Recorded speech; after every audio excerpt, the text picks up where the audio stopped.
Good evening, everybody. I'll say it again. Good evening, everybody. Thank you. Thank you for coming to the meeting of the State Street Advisory Committee, August 21st, 2023. My name is David Davis. I am the chair of this honorable group, and today we will basically start with a roll call of the members of SSAC here today. Could I have a roll call, please? Chair Dave Davis. I couldn't hear you there, Greta. You're not on.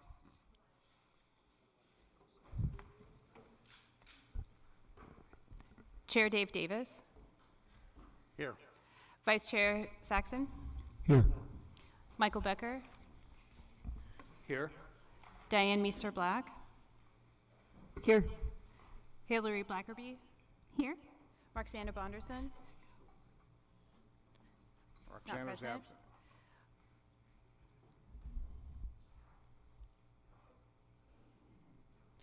absent. Marge Caffarelli. We have a hard time hearing you, Greta. If the committee could just give us a couple moments, we're just working on the technical side. Just give us a minute. Here. All right, let's start back. I can call roll and she can just record it, 'cause I think people can hear me. I think right now the mics are good. So Greta, do you want to continue? Sure. Marge Caffarelli. I can't hear her. Here. Roger Durling. I'm here. Nadra Ehrman. Robin Elander. Here. Megan Harmon.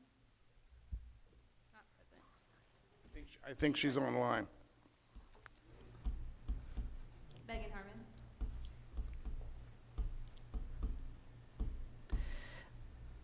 I don't hear her. Is she unmuted? She was. Megan Harmon. Keep going, Greta. Hi. Mike Jordan. Here. Ed Lundvig. Here. Peter Lewis. He's remote. Peter Lewis. Yeah, he said, I He's heard online. him. He's here. Thank you. Kristen Miller. Here. Kristen Snedden. Here. Suzanne Tejada. Susanna's not here yet. Okay, thank you very much for that. That takes us to item 2. This is preliminary matters.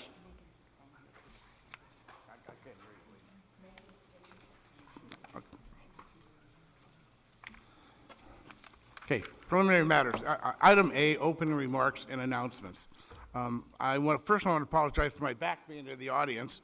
Apparently, with the technical things going on here, this is the best configuration we could do. And when you do speak, I will do my best for us here at the table to turn and listen to you. So, my apologies up front in that regard. I want to start with just a personal comment complimenting the staff and our consultants on the amount of public outreach that they have done up to this date. And I know some of you have been involved, but I don't know that you really see the extent of the involvement that has happened here, both in terms of the SSAC meetings with community groups out in the community itself, and the amount of written comments that we get every week from members of the community with incredibly fantastic suggestions relative to the future of downtown. And I must say, everyone essentially contributes in a way that is so positive to the future of our precious downtown. So I also want to compliment the community for staying involved in a process which has gone fairly slowly to date, but I believe is going to absolutely accelerate from this point forward. And we've heard quite a lot during this period of time, and I would like to ask Vice Chair Saxon if he'd kind of give a little run through as to what we've heard, what are the important points that we've taken away from that, kind of point us in the direction of the meeting that we're going to hold today. Ken? Thanks, Dave, and fellow committee members. Great to see you in person, and to the members of the public who are here. Some of you may have seen that Dave and I drafted an op-ed in The Independent in early July, And our goal was, as Dave said, we've had so many opportunities to listen to thousands and thousands of members of the public in our process in many different ways. And Dave and I felt that there are some areas where there is a growing, I mean, there's never 100% agreement, but where there's growing areas of consensus, and we wanted to point them out because downtown is a big, complex area that touches on almost every piece of civic life. It can get very complicated, and so we tried to point out some of these things. And at the beginning of the meeting here, I wanted to reiterate some of the high points that we were hearing. So to begin with, we identified 3 key issues that feel central to a revitalized and redesigned downtown: mobility, housing, and districts. And I'd like to touch on each of them briefly. In terms of mobility, you've heard us say before, but in our survey, 79% of respondents say they like the absence of cars on State Street, and they want to retain that. Though I will say that the particular length of the desired closure wasn't specified in the survey. Now, of course, the street closure was made on an emergency basis, and so now it's time to think this all through for the future, recommending which blocks should remain closed to private vehicles, where to prioritize a pedestrian promenade, where bicycles can be safely channeled, and how we move people around downtown. And we need to propose a street design that supports all this activity and movement. So we'll be talking about these topics at our next 2 SSAC meetings. Secondly, housing.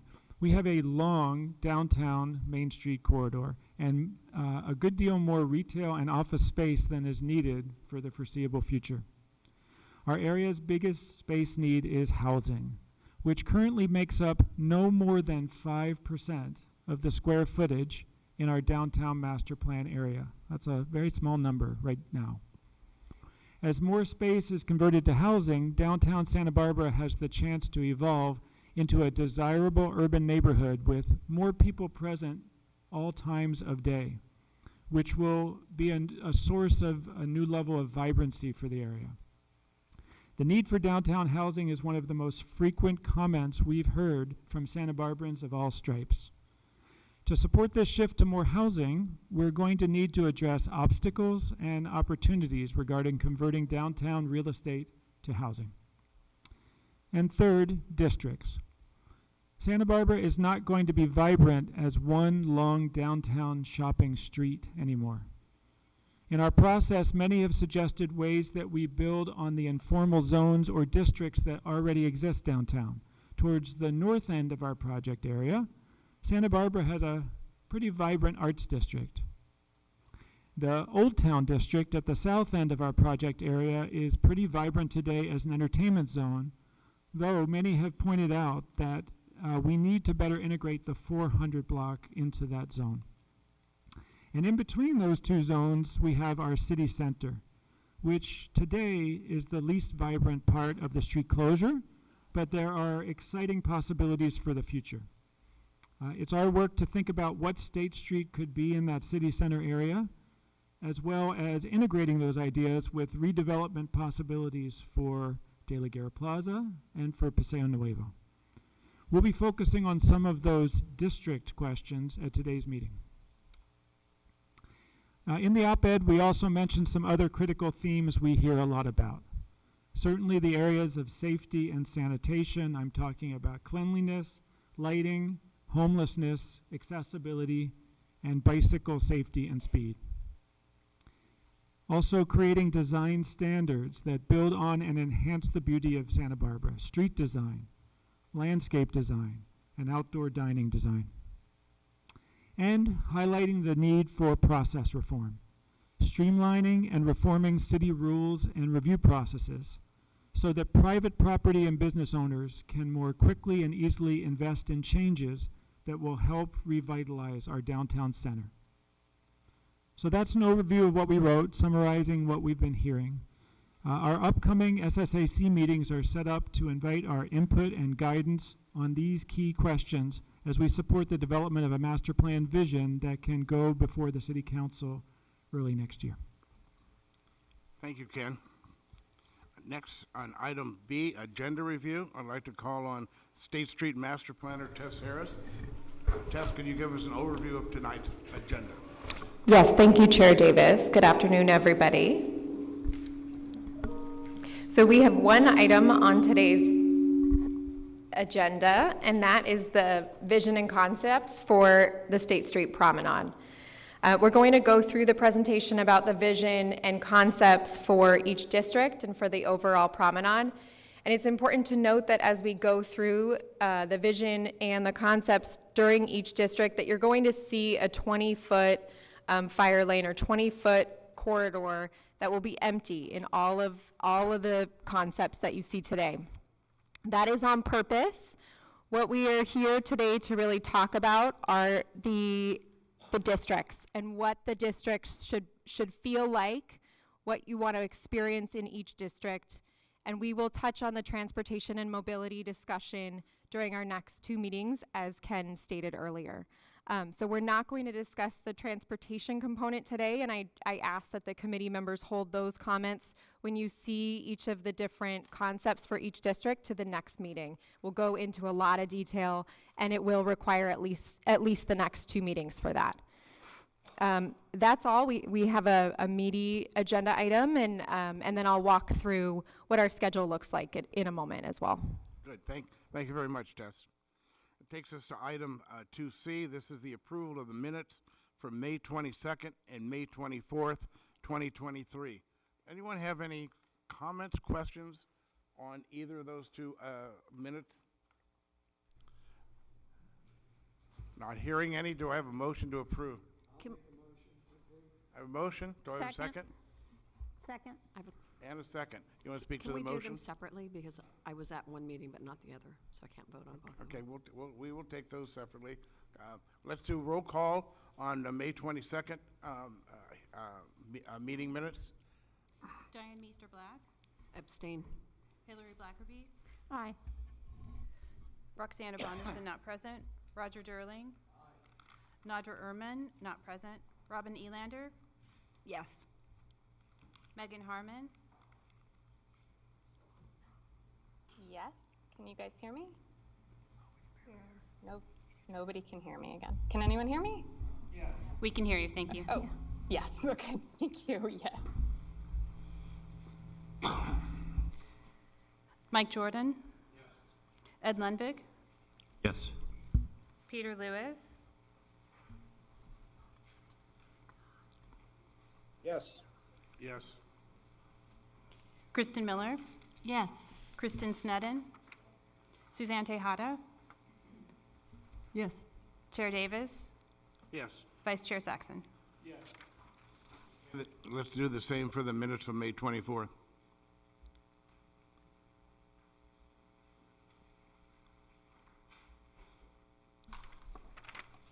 Hillary Blackerby, Aye. Roxana Bonderson, not present, Roger Durling, Nadra Ehrman, not present, Robin Elander, Megan Harmon, Yes. Yes. Yes. Mike Jordan, Ed Lundvig, Yes. Peter Lewis, Yes. Kristen Miller, Yes. Kristen Sneddon, Suzanne Tejada, Yes. Diane Meester Black, Yes.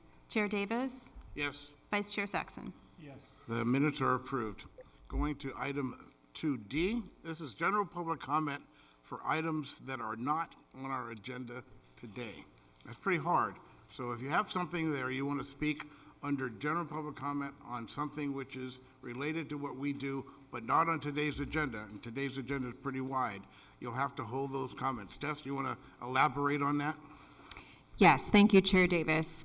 I just want to reiterate that if you do have comments on the vision or concepts for the State Street Master Plan project area, that you hold those comments until after item A when we discuss that item. I also wanted to highlight that the State Street Promenade Pilot Programs Committee, which is a newly forming committee related to the interim ad hoc State Street Committee, is going to council tomorrow for formation. That's a committee that's going to be focusing on pilot programs and looking at pilot opportunities for State Street today. So if you have comments related to pilot programs or what you're hoping to see out on State Street in the very near future, I would really encourage you or hope that you consider making those comments to the council committee that will be formed tomorrow. So with that, let's open up public comment. I have a couple speakers in the room. For everybody that's in the room, if you would like to speak under general public comment, if you could fill out a blue slip in the back and then bring it up to me, that would be appreciated. I will start in the room and then go over to Zoom. So the first public comment that I have is Barbara Flanagan. Barbara, if you could come up to the podium and use the microphone so that the members of the public that are remote can hear as well. Yeah, thank you for calling my name. And I'd like to ask if the committee and if the public, and thank you for the amazing democratic process that you conducted. If you talked about this plan, the process as a recruiting process of establishing the fact that there is just about no one walking down State Street, spending money or not, and who do we want actually to be there? If it's going to be housing, it'll be older people, parents, children. It'll be interestingly chaotic, and I don't see any chaos here particularly. And also, should it be Latinos, newly arrived, longtime residents? Should it be European travelers and tourists, people coming from cruise ships, people coming from Los Angeles? Who do you want those people to be walking down State Street, and what exactly are they doing, if not shopping? Thank you. Thank you very much. Remember, we want to keep this if we can. The item's not today. That's part of the vision and would normally be under the other item. Anybody else wish to speak under general public comment not related to the mission and concepts we're going to talk about today? I have a few more speaker slips. Marilyn Loper-Fido. Well, I ask them if this is where they want to speak now or later. It looked like you had mentioned both. Would you like to speak now, or? Oh, she's going to hold her comment. Thank you very much. And then I have Randolph Everett. Did you wish to speak now or under item 3? Okay. Great. Yes, sir. Hi, my name is Randy Everett, and I just want to say we need humanized bathrooms for the community, for visitors from Japan, Los Angeles, San Francisco, and San Diego, and for the buyers, the shoppers, the people eating food, and for you. That's all. Good comment. Thank you very much. Thank you. And then I have Lisa Burns. Lisa, would you like to speak now or later? Okay, thank you. And then we'll move, if there are no other members of the public in the audience, I'll move over to online. Greta, do we have any online public commenters? We do have a speaker online who has a raised hand. Jim Marston, if you'd like to speak now or wait until general public comment, let us know. I'm going to unmute you and allow you to speak. Jim Marston, go ahead. Okay, can you hear me now? We can. Good, okay. As a person with a visual disability, I moved downtown about 30 years ago to take advantage of the great service from the MTD and also to be able to use the shuttle to do my shopping up and down State Street, and also to be able to go to the Amtrak station, the harbor, Stearns Wharf, the beach, and other activities in town.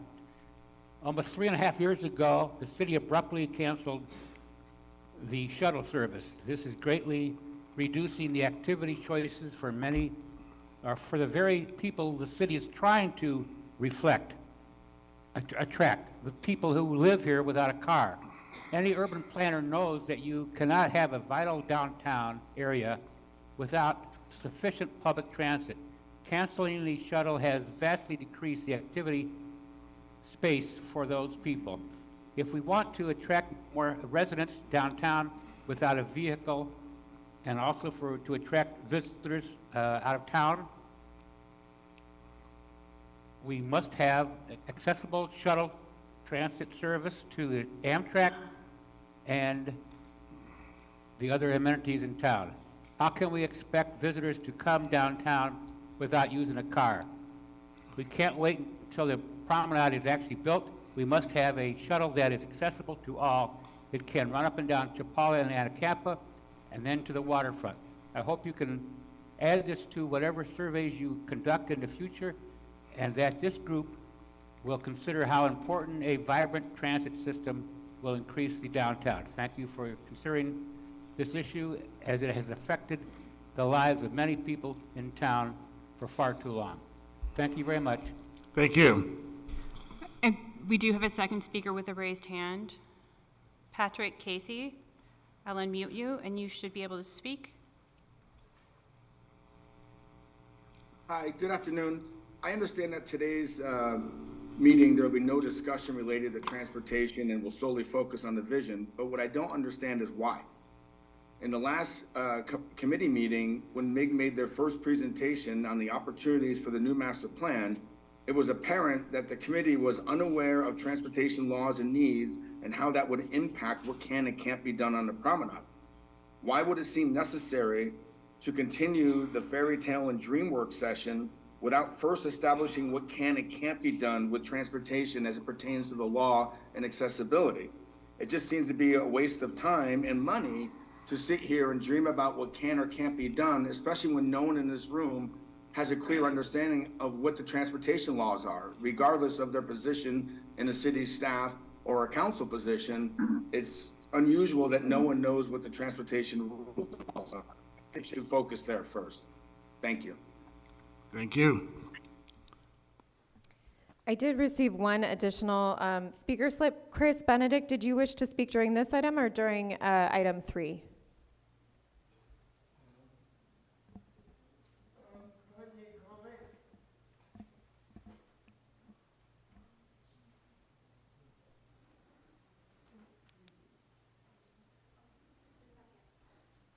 Okay, great. I'll hold yours till the next one. Okay. Is that we will close general public comment at this point and go to agenda item 3A. This is vision and concepts for the State Street Promenade. As listed in the agenda, MIJ Inc. and city staff will present an overall vision and concept for the State Street Promenade that is based on key themes heard during the community engagement process and prior to SSAC meetings. This will include defining 3 districts with unique identities and potential design elements. I want you to listen very carefully, because here's how I'm going to run this portion of the meeting. We're going to have a full staff presentation without interruptions. Following that, I'm going to go around the room and ask each of you for any clarifying questions, not comments, only clarifying questions on the presentation itself. No comments. We're going to do that in a second, you'll see. Clarifying questions by SSAC. I then go to general public comment and take public comment from everybody in the audience. I will bring it then back, close public comment, come back here, and go around the room for general SSAC comments, specifically on the items that Tess has asked us in the staff report to address tonight. I'm going to ask that the staff and the consultants compile what they hear from us into essentially a summary, and then we can discuss whether that summary reflects basically our thoughts and ideas to move forward with. Okay? So with that, I will turn the meeting over to Tess Harris. Go ahead, Tess. Great. Thank you, Chair Davis. Good afternoon, everybody. First, I wanted to introduce our consulting team, MIG. We have with us Matt Shawaker. Matt is their Director of Urban Design. And then we also have Bill Estes. Bill is our Senior Landscape Architect. And they will be walking through the concepts with us this afternoon. And I will start the presentation. So really, to kick us off, the presentation is going to talk about we're going to start out by talking about the goals for today's meeting. We're going to highlight areas of agreement that we have heard through prior SSAC meetings and community outreach. And then we're going to walk through the vision and the district concepts. The point here is that we're going to suggest throughout the different concepts that the overall space is actually potentially 3 different districts or 3 different areas, and that you will have different experiences as you go through each different space. This is a general outline for what we anticipate to come forward over the next few months. So as you'll see, there's a lot of work ahead. We are looking at, today we're really talking about the vision and concepts for the State Street Master Plan area. September, we are looking at a date, and I'll talk about that later at the end of this meeting.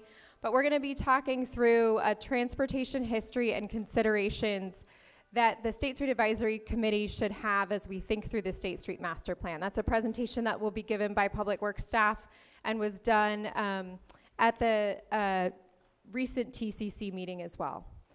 And then we're gonna, in early October, we're gonna have another meeting that's focused on mobility.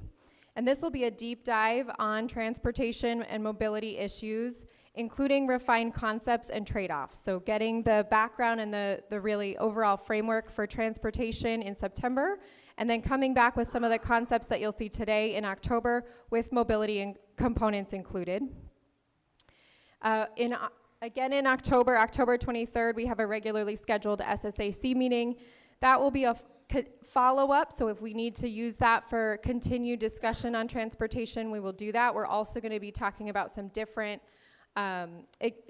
conditions on the street, like stormwater and utilities, and use that meeting for a number of items.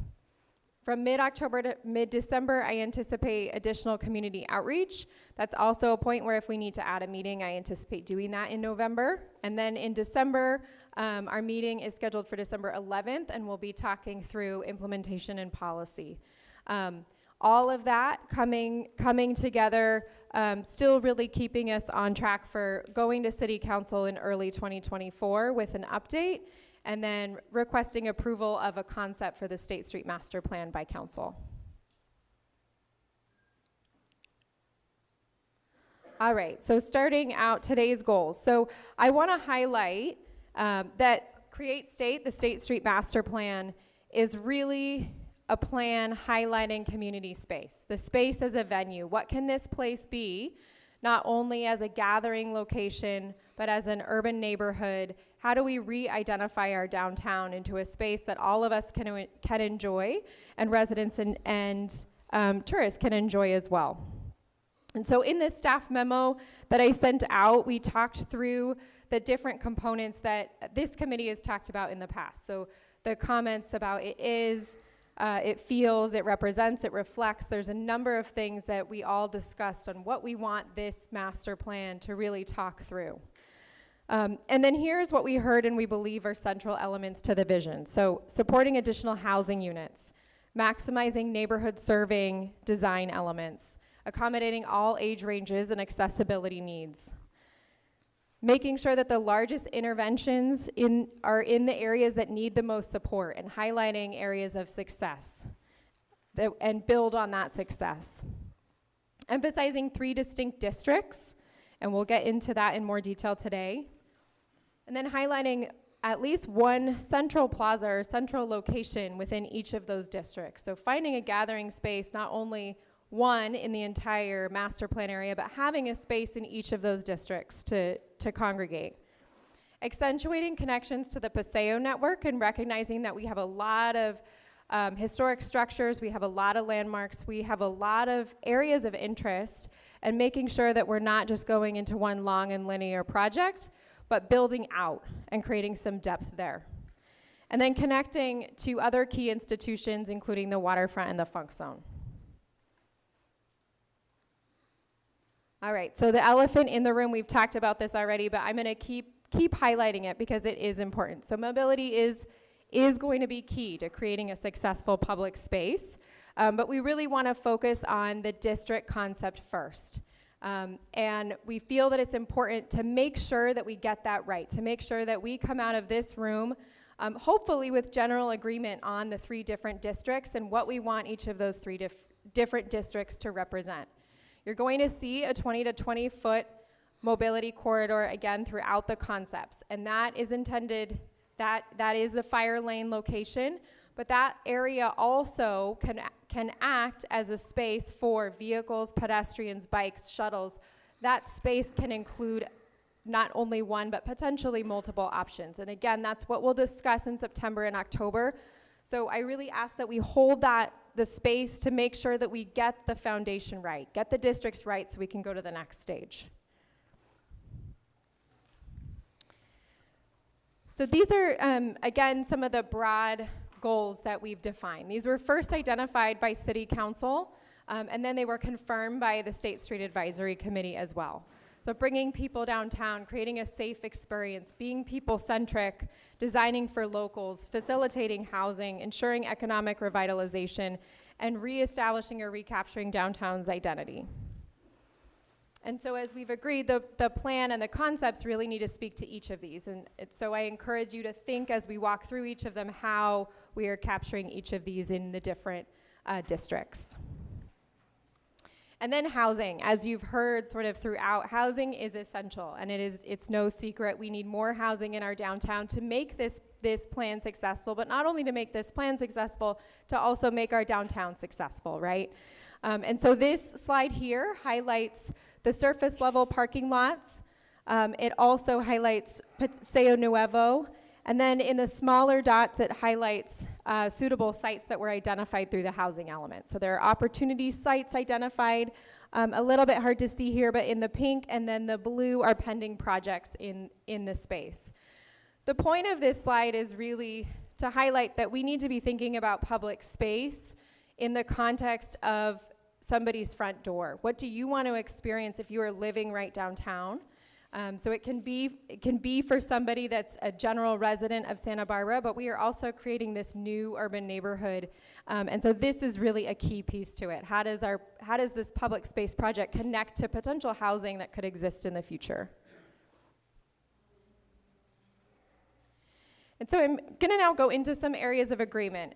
What we've heard, and Ken, I think, did a great job in terms of the community feedback that we've heard so far, but really highlighting from the different design workshops, from the survey, from other engagement efforts, we've heard generally an interest in keeping at least a portion of State Street closed to vehicles, emphasizing this need for making a space for families and for people of all ages.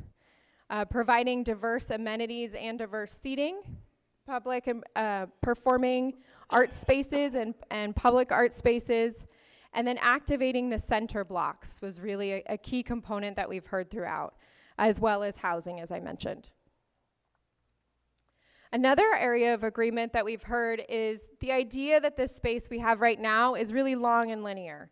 And so if you add the 300 block and the 1300 block into this space, into the current closure we have today, it's about a mile in length. And so what you're going to hear from Matt and Bill is the solution or the idea of districts. How do we create that depth, build out the space, and really make sure we're connecting the districts to each other and then creating different identities for each district as well. And so with that, I'll turn it over to Matt to walk us through the different districts.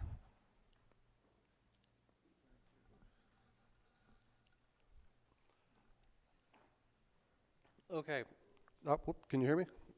Great.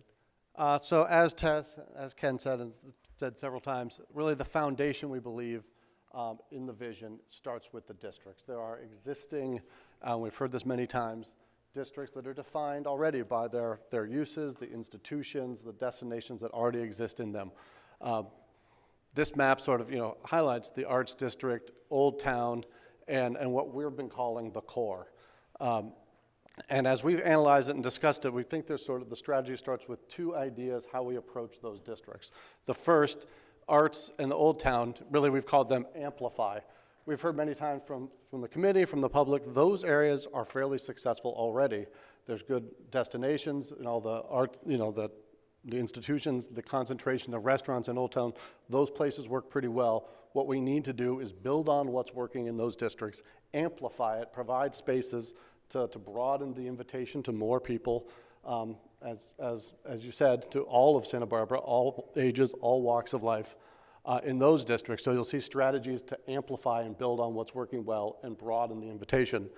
In the core, we've heard very clearly through the public surveys and other conversations, that's an area that needs more intervention, more dramatic concepts and action. We call it catalyze. We need to catalyze new uses, new public life in that place to bring the city together there. So there's a couple different strategies and conversations we'll see as we go through each of the districts in that vein. A couple things, we'll go back real quick, I apologize. You'll see unique strategies special for each district in these as we go through them. You'll also see several things that are common to every district. Like, I'll give an example, as Tess said, connections to the Paseo network. You'll see ideas about how we connect to the Paseo network and what that means for public life activity on the street throughout all of the districts. But you'll see some other concepts that are unique to each district based on their unique characteristics. So with that, let's dive in. We're going to work from Old Town up to the Arts District. So we'll start with Old Town, and we sort of, I'll say, and you guys have seen all these pictures already on the boards. We picked this sort of cover slide because it actually, to me, jumps out when I was here as a character-defining feature of Old Town, which are those incredible trees. So what you're going to see for each district, I just want to walk through the format.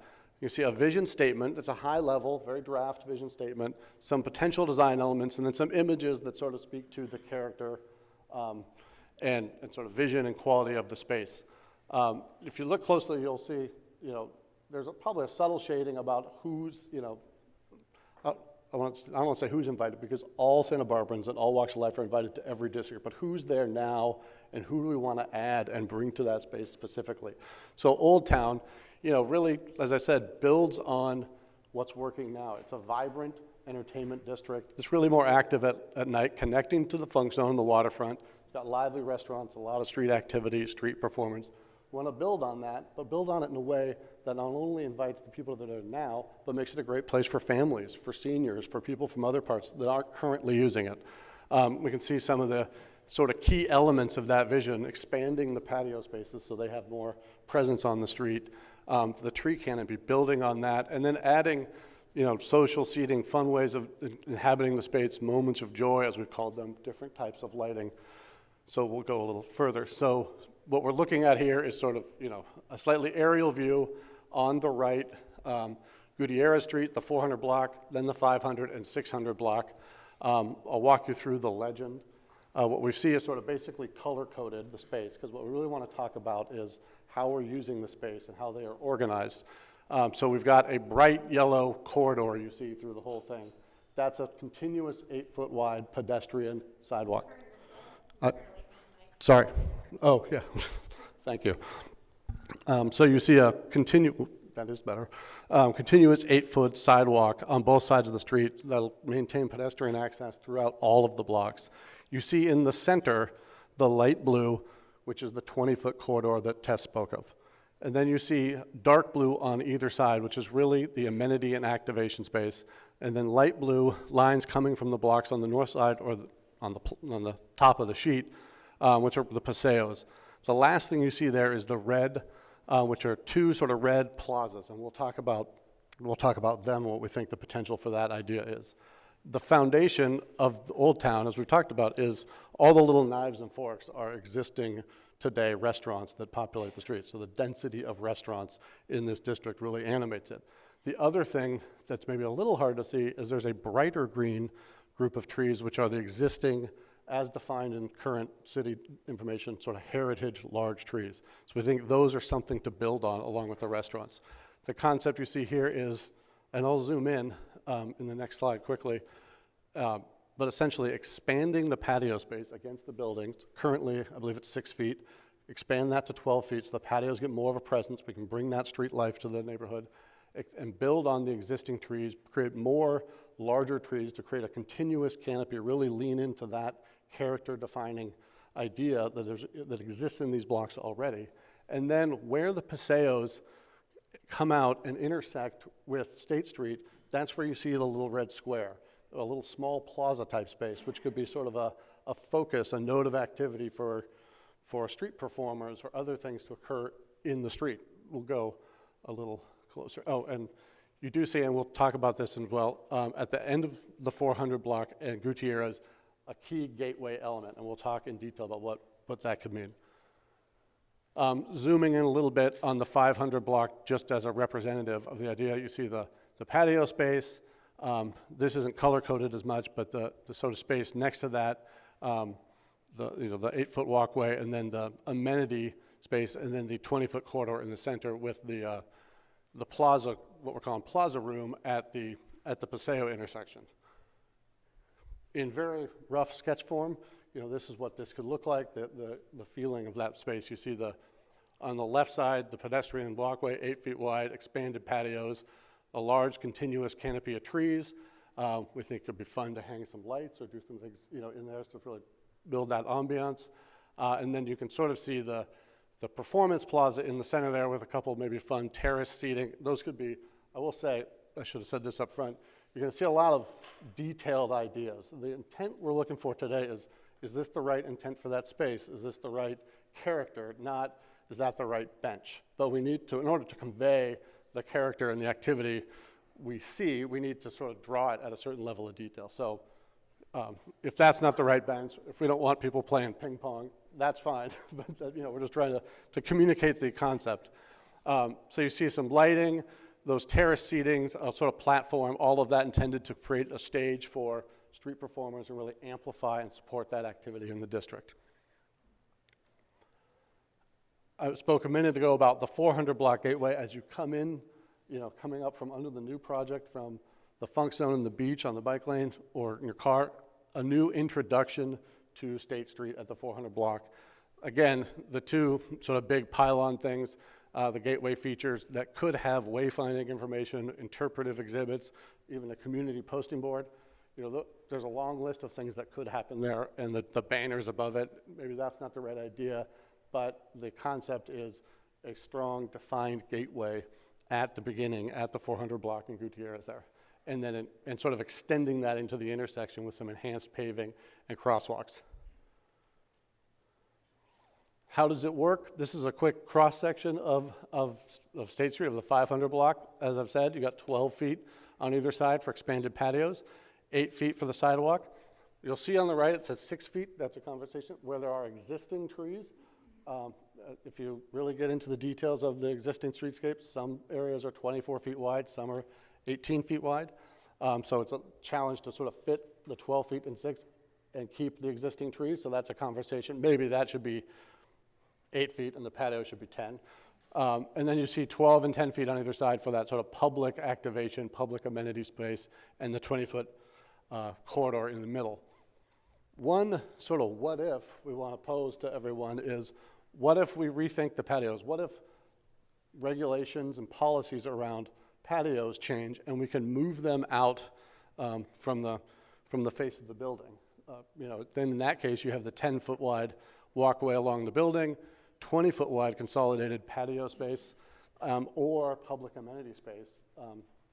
All of that would need to come with some very clear and good detailed guidance on how to create a patio and make it, improve the patio design. But we think that could, not only really reinforce and create a unique environment for the patios, but create more space for public activation too. That room that in the previous section was 12 feet wide now becomes 20 feet wide, and we can do more not only with the patios, but with public amenities and spaces. And with that, I'll hand it to Bill to go through the Civic District. Hey, everyone. So now you've seen the Old Town. It's a lot more of an, I'd say, a vibrant environment.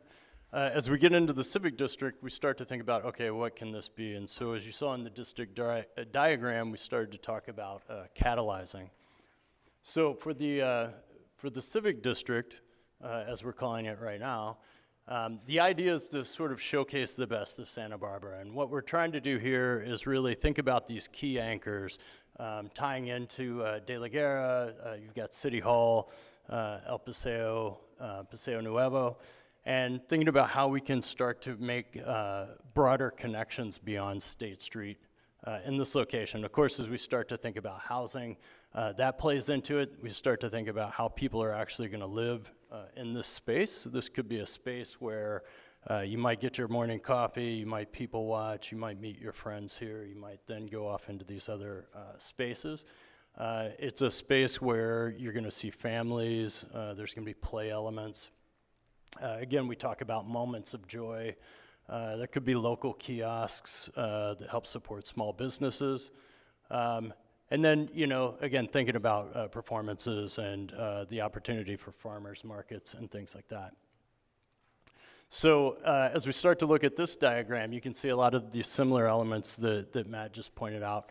So you'll see now that you've got this 8-foot continuous walkway along the retail fronts. And then we're starting to create these Paseo network rooms that start to pull out into State Street, right? So we're starting to think a little bit more about going across as opposed to just linear through State Street and really connect that network. A couple other things you'll notice too is we're starting to think about garden rooms as well. So these might be some of these transitional spaces. And again, as Ken and others have pointed out, this is a long stretch of road. And the idea is that we're not trying to program heavily this entire stretch of road. There's going to be moments, like you see with the Paseo rooms, and then you're going to have more garden rooms that might be a little bit more passive and quiet. But then they might also have elements for seating and things like that. You can see also in the diagram below that the way that space is used, that corridor can still work through there. And while the Old Town was much more linear, and we were thinking more about evenly distributing some of that public space on either side of that corridor, in this case, we're thinking about how that might meander through. So if you were standing down at the intersection, you might look through and start to see those garden rooms start to layer a bit, right? So it's not as much of a linear corridor in that respect. You'll also see we're suggesting gateways at the intersections here as well. So as Matt was saying, there might be a gateway at, say, the 400 block that might signify the entrance to the State Street Promenade. But there could be other secondary gateways that signify the changing between one district to the next. And that could be, a monument of some sort, or it could be just in some kind of common landscape treatment that we might do. So you can see this is just to start to give you a feel for what this space might be. You can see the pedestrian walkway now against the building. You've got a much better frontage if you have retail stores here. You're walking through that area. You might have these, you see this platform. That could be a stage. It could be seating.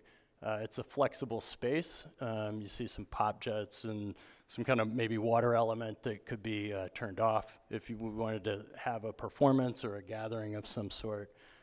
So again, this might be a place that you can experience individually.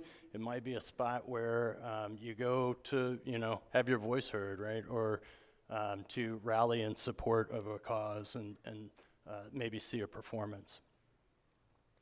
And when we talk about moments of joy, we talk about play quite a bit. We're not always just talking about like a play structure or some very specific play element. It could just be sort of these whimsical elements that are placed throughout that invite play, right? And so that's maybe a point of discussion as well as what play might look like, but that starts to get into the details of the design. But you can start to see how these garden rooms might start to shape up and incorporate those play elements as well. So a lot more trees, a lot more landscape.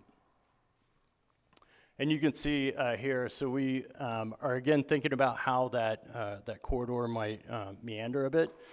Here you see the 6-foot patio space, you see an 8-foot sidewalk corridor, and then really this space kind of blends together. So even though you're seeing these colors overlap, in reality when you get out there, this might be paved in a way that it seems like a very connected space.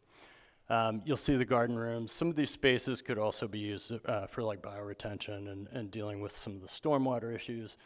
You'll see the platforms there as well, playful elements, playful seating, movable seating so that you can have agency over how you want to sit and talk to your friends and family. And then, the what if in this area is thinking again about this long-term vision. Is there a way to think more broadly about what this public space can be? So we're talking about some of these Paseo connections. Is there a potential for a larger public space that connects to some of these key anchors as well? It could be this big, paved area where larger performances happen, larger gatherings. It could be a lawn area, again, thinking about a place that could be used for play as well as gathering. Now we're going to go into the Arts District, the final one. I'm going to pass it back to Matt.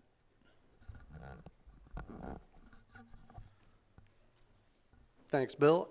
So, as you said, the last district, the Arts District, and as I said before, this is another one of what we've sort of called amplified districts, a district that already has a lot of successful elements that we want to build on and amplify and create spaces that support that, and then sort of broaden the invitation. So the Arts District is already animated by, as you all know well, all of the destinations, the Art Museum, the Granada and Arlington theaters, the historic courthouse. You can see there the sort of potential design elements, and then a bit of these pictures of, of the types of spaces and activities and things that could occur in there. And one thing I want to emphasize is, if we line these all next to each other, you'd see play, for example, occurs in all of the districts. So, we want children and fun to happen in all of these districts, but maybe it happens slightly differently in the Art District than it does in the Old Town District or does in the Civic District. So you see playful art. Maybe it's fun sculptural elements that speak to, I'm in the Arts District, but still are exciting for kids to come play and climb on and sort of create that level of activity. So every district is still inviting everybody, but it's maybe doing it in slightly different ways. So back to our diagram, as usual. Again, the 8-foot pedestrian walkway along the edges, continuous. The 20-foot corridor, sort of as it does in the Civic District, meanders a bit, moves back and forth. We've heard a lot about wanting to create variety and sort of break down the long linear nature of the space, create some sort of shorter views and more enclosed rooms. And then you can see the Paseo network is strong in here. You see the dark blue activation space, and then the plazas. And in this case, where the Paseos come through, you see some smaller plazas, but the main plazas are really almost like front porches conceived of as for those key cultural destinations that sort of populate this district. So we've got one in the sort of foreground of the diagram here in front of the Museum of Art, another one in front of the Granada Theater, another one in front of the Arlington, and those could be, we know this district also has a unique need at times for drop-off, so it could function as drop-off, but also spill out for events and really sort of create, build on the nodes that are already there to create nodes of public space as well. Zooming in a little bit more, you see here, that big box is meant to be the Granada Theater, but it could be any of the theaters. So you see the large plaza space out in front of it, the 8-foot walkway, again, the 6-foot space along the buildings for patios, the 20-foot corridor sort of moving through, and then the garden rooms that Bill spoke to. And in this district, maybe the garden rooms create space for art exhibits or small art programming, or way up at the very top there, kind of behind a tree, so a little shaded in green, maybe the garden room is a piece of sculpture like we talked about before that kids can play on that provides a little moment of joy, a point of emphasis there. And then the largest gesture of public space is the large plaza space, which could be, as I said, sort of a destination plaza, drop-off, events for the theater or the art museum or the library. A quick look at what that kind of plaza could be. This is in front of the art museum. I will say we took a little liberty and had some fun with the steps on the left. We have not talked to the art museum about that. I want to make that caveat clear, but we just couldn't resist the opportunity to use that grade change to create sort of social step overlooking this plaza. Perhaps one of these plazas wants to have a sort of a shade structure, which would create a venue with some protection where you could have smaller performances, art classes, the art museum could come out and actually have an exhibition under there that's really animating the public space as well. Or just an everyday shaded, comfortable meeting place or a place that's lit well at night to meet your friends. Say, I'll meet you at the shade, out in front of the art museum. Again, like we've talked about, playful art installations, and then there's you can see the 20-foot corridor. Another what if, taking the concept a step further, the destinations, the institutions in this district are not only on State Street, they go up Anapamu to the library plaza and all the way up to the county courthouse. So what if we took this idea that we're diagramming and sort of sketching with State and went perpendicular to State and thought of this more of as a district, a neighborhood idea, and stretched up Anapamu with the same kind of idea. And you can see again the 20-foot corridor, the walkways, and the plaza spaces, and at the library plaza, that sort of extends out and starts to animate and connect to on a Pamu Street. That's a question, we'll come back to it as questions, but that's an idea that doesn't just need to exist on Anapamu. We'd love to ask the committee, are there other streets that think make sense for that kind of idea stretching off of State Street in the long term? Another thing that we should have mentioned, but I will now, you see some red dashed lines on the cross streets. So it's been consistent in each of the diagrams, but I'll point it out now. What that is trying to denote is drop-off and loading occurring on perpendicular streets close to the intersection. So if you have a drop-off there, or we know some of these concepts will restrict some of the loading access, so we need to create space for that, create space for drop-off close to State Street. Looking a little bit more detail at, on the right-hand side of this, is you see State Street. On the left-hand side, you see Anapamu, and that corridor stretching up. We didn't put the trees in the Library Plaza just so you could see it, but stretching up Anapamu, connecting to the Library Plaza, or stretching down State Street, jogging a little bit to create different kinds of spaces on either side of the street and a little bit of variety. Again, sketch, this is Anapamu Street. The Library Plaza is on your left. There's some sort of big red and blue sort of beanbags. That's the, it's just saying a temporary art installation. That's what that's meant to represent. But, a nice pedestrian promenade on the right hand with the continuous pedestrian walk, some seating areas, increased tree canopy, and then again, you see the 20-foot corridor in the center. How this works, the cross section there, 8-foot walks on either side. You've seen, I think, consistently a lot of these concepts in the last two districts. Moving the 20-foot corridor to one side or the other of the right-of-way to create additional space on that side. So push it over, we get 6 feet on one side, that could include a tree. On the other side, we get 18 feet. By doing that, we create greater, more concentrated, sort of consolidated space that we can use to create amenities, the little garden rooms that we're speaking of. And that's it. And so. Thanks, Matt. For the State Street Advisory Committee, I wanted to take this moment to open it up for clarifying questions. So just as a reminder, we're going to go questions, we'll do public comment, and then we'll come back and ask the committee for their comments and overall feedback. But if there are questions, we went through a lot in the 3 different districts. So if there are questions that you have on any of the concepts, we can go back and talk through them. Yeah, in fact, I'm gonna go around the room and call on you, and if you don't have any questions this time, just say pass, and just go on. Okay, Marge, I'm gonna start with you. Microphone. Use your microphone. We have an audience. Okay. One question is in slide number 14, areas of agreement. You state on that slide that Paseo Nuevo is a strategic long-term opportunity. I'm just curious what the strategic long-term opportunity is. Yeah, thank you. I can answer that question. So Paseo Nuevo is one of the areas that we're looking at when we're thinking about housing redevelopment. And so recognizing that at some point in the future, there could be redevelopment on Paseo Nuevo, and that could include quite a number of housing units.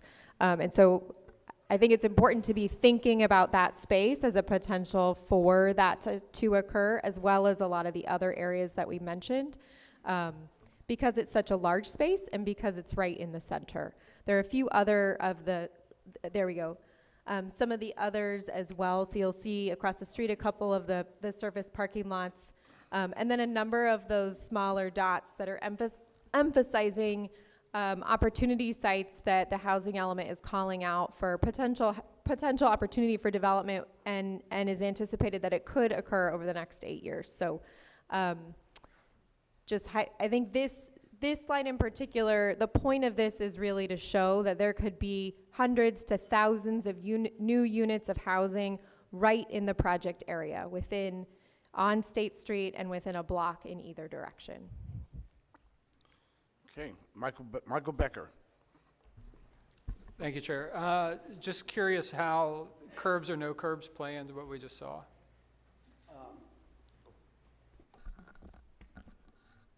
So I think if you looked at the schedule, there is a drainage conversation upcoming, so that needs to inform it. what this is sort of showing is more of a curbless solution, but that detail needs to be discussed, you know, with all of the options and ramifications of that at that upcoming meeting. Another thing, just talking on the curb and curbless, when we get into the mobility discussion, that might influence some of that conversation as well. Great, thank you. Mike Jordan. Thank you. I got a whole sheet of questions here, so I'll just ask you a couple. I can't tell on that map if you are looking at and or considering the integration of private paseos that exist in the city with your public paseos. Maybe you had another map that had paseos on them. And also even whether you're looking at places that are de facto paseos. I'll just give you the example of the parking lot cut through behind the News Press building going over to Ortega Street. That's just a dumpy parking lot cut through that's acting like a paseo. And so are any thoughts on how that works into all this? You've shown the public paseos on it, but where are we capturing the existing private paseos and then building off of those, or looking for other opportunities to grab land where some of these private paseos are already functioning that way? So I would say you're right. We've got the public paseos mapped, and they're reflected in this. The private paseos, I think, you know, what we're really looking for is the way we've integrated, or, you know, the ideas you see where a paseo connects, how that's creating an idea, a new space on State Street. You know, that's a concept, and we think that's a good concept to pursue. We could certainly apply it and look at it in relation to the public paseos, or the sort of, like you said, informal paseos where people are actually going but aren't mapped or recognized formally. I tend to get down a little more in the weeds even, so it's like I'm always looking for public paseos that dead end somewhere, and if that building wasn't there across the street, that could be the next extension of that public paseo. So I'd like to see opinions on that, where those are, you know, where those are, and they're limited, and then you could you just put the ball in our court to go out and chase it or not. And I would say this, on the private paseos, I think they're a good discussion point. Should they be sort of reflected in State Street or Rambla Pamu, you know, in this vision? The risk in that, right, is they're private. They could go away. They could change, right? So do we, you know, and if it changed and there's still a little small plaza space, that might not be consequential, but, you know. I think I'm just going to jump in here to Mike. One other thing, I pulled up the Arts District here because I think it highlights a lot of the paseo network right within this 2-3 block space. If you look at the paseos in between 3 and 4, there's a pretty Anna Pamu right in that space. There's an easy way to connect via whether it's a crosswalk or otherwise, just drawing people from something as simple as that, as putting something on the road to get people to recognize that you can actually experience the entire space almost from Victoria down to Figueroa Street, going really through different paseos. And that's a whole separate area besides just State Street. I'm off into comments, so I'll save that for a comment later. So, and then housing was mentioned 27 times on the first page probably, but I haven't really seen you, other than housing, talk about in these zone configurations, where you would recommend, or where you've seen successful housing integrated into that. Would that be in the lower zone, the middle zone, or the upper zone? And then what are the considerations when you're designing the streetscape for looking to incentivize or promote housing to be built where you want it to be built? When does that take part in this? So that question, how does the streetscape create spaces that support people living, support a neighborhood, we hoped was a little bit embedded here. You know, some of this is a little, I'll say, diagrammatic, but, you know, as in the Civic District, as Bill said, there's play spaces. You're seeing a lot of different garden room type spaces, informal, small gathering spaces, larger, you know, slightly larger performance spaces. So a whole range of different spaces. Some of those, you know, we would hope would support coming out of your apartment and reading a book, or walking, you know, with your kids, or bringing your kids downstairs to, you know, play. You know, so we hope those spaces also are supportive of a neighborhood as well as the districts. So I If guess that's not coming through, So I that's guess I'd something be we need to looking work for on. some editorial content there, because sometimes not. When I was younger, and you'd had the kids, I'd go stay at Disneyland right over whatever the active side of the park is there, and maybe now when I'm older, that's not really the part I want to stay over. So I guess I'm looking hopefully for some examples of what that looks like tangibly for when you're trying to make decisions on how to leverage or how to incentivize. For the second part sorry, to Tess, go ahead. to the question on incentivizing housing, that'll be something that we're really going to talk through during the most likely in the November and December meetings, is in that policy and implementation discussion. I forgot the mobility lecture at the start, didn't I, already? Huh. And then you've been really quiet on the center corridor, so I'm assuming that center corridor is up for discussion on programming either for bicycles or vehicles, and we're going to discuss that when. So, Mike, just to make sure I'm clear, when you say center corridor, you're meaning that civic district that we walked through? The thing that every exhibit I saw did not have a The vehicle 20 on feet. it and did That's not have right. a car So or a yes, bike so on that it. the point of the 20-foot corridor throughout all three of the districts is not to show that it's a 10-block pedestrian promenade necessarily. That's potentially an option, right? But it could have cars. There could be one-way or two-way vehicle traffic. It could have shuttles. It could have bike facilities in any of these, in any of the three districts.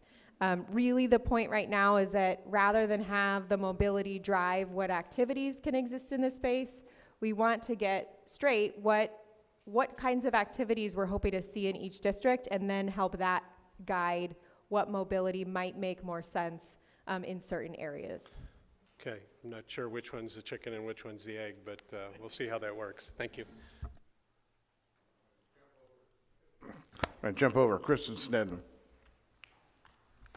Thank you. It's like popcorn. We don't know when we're going to be. I have some similar questions to follow up on.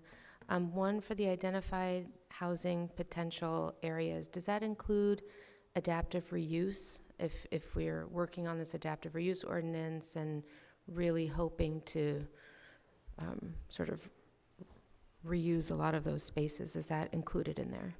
That's a great question, Kristen. Adaptive reuse is not highlighted in the housing slide that I showed, but it's another piece to the puzzle, right? So it could mean that there are more buildings that come online for housing purposes than what that map showed. And is it concentrated in any one particular area, or do we just sort of assume it's sprinkled throughout that there might be adaptive reuse? My understanding is that it could be spread out. Really, that policy will help drive where different buildings can potentially use adaptive reuse. If I could jump in, Councilmember Snedden, I think the ordinance would apply to the entire district. The buildings that are best suited for adaptive reuse for housing are really come down to a almost building by building level of analysis. And so it's hard to say this one is an adaptive reuse and this one isn't. But the ordinance which you're referring to would apply to the entire district. And it would just increase our number of housing potential here. Okay. That's correct. Thank you. And then in all of these, and this is a follow-up to Councilmember Jordan's question, the 20-foot lane goes in the middle, and the pedestrian lanes are still split apart from each other. And Mr. Lundvik last time mentioned a really interesting idea of pushing up on one side all of the pedestrian and another side maybe a different lane. And forgive me, Mr. Lundvik, if I'm taking liberties with that, but I thought it was really interesting.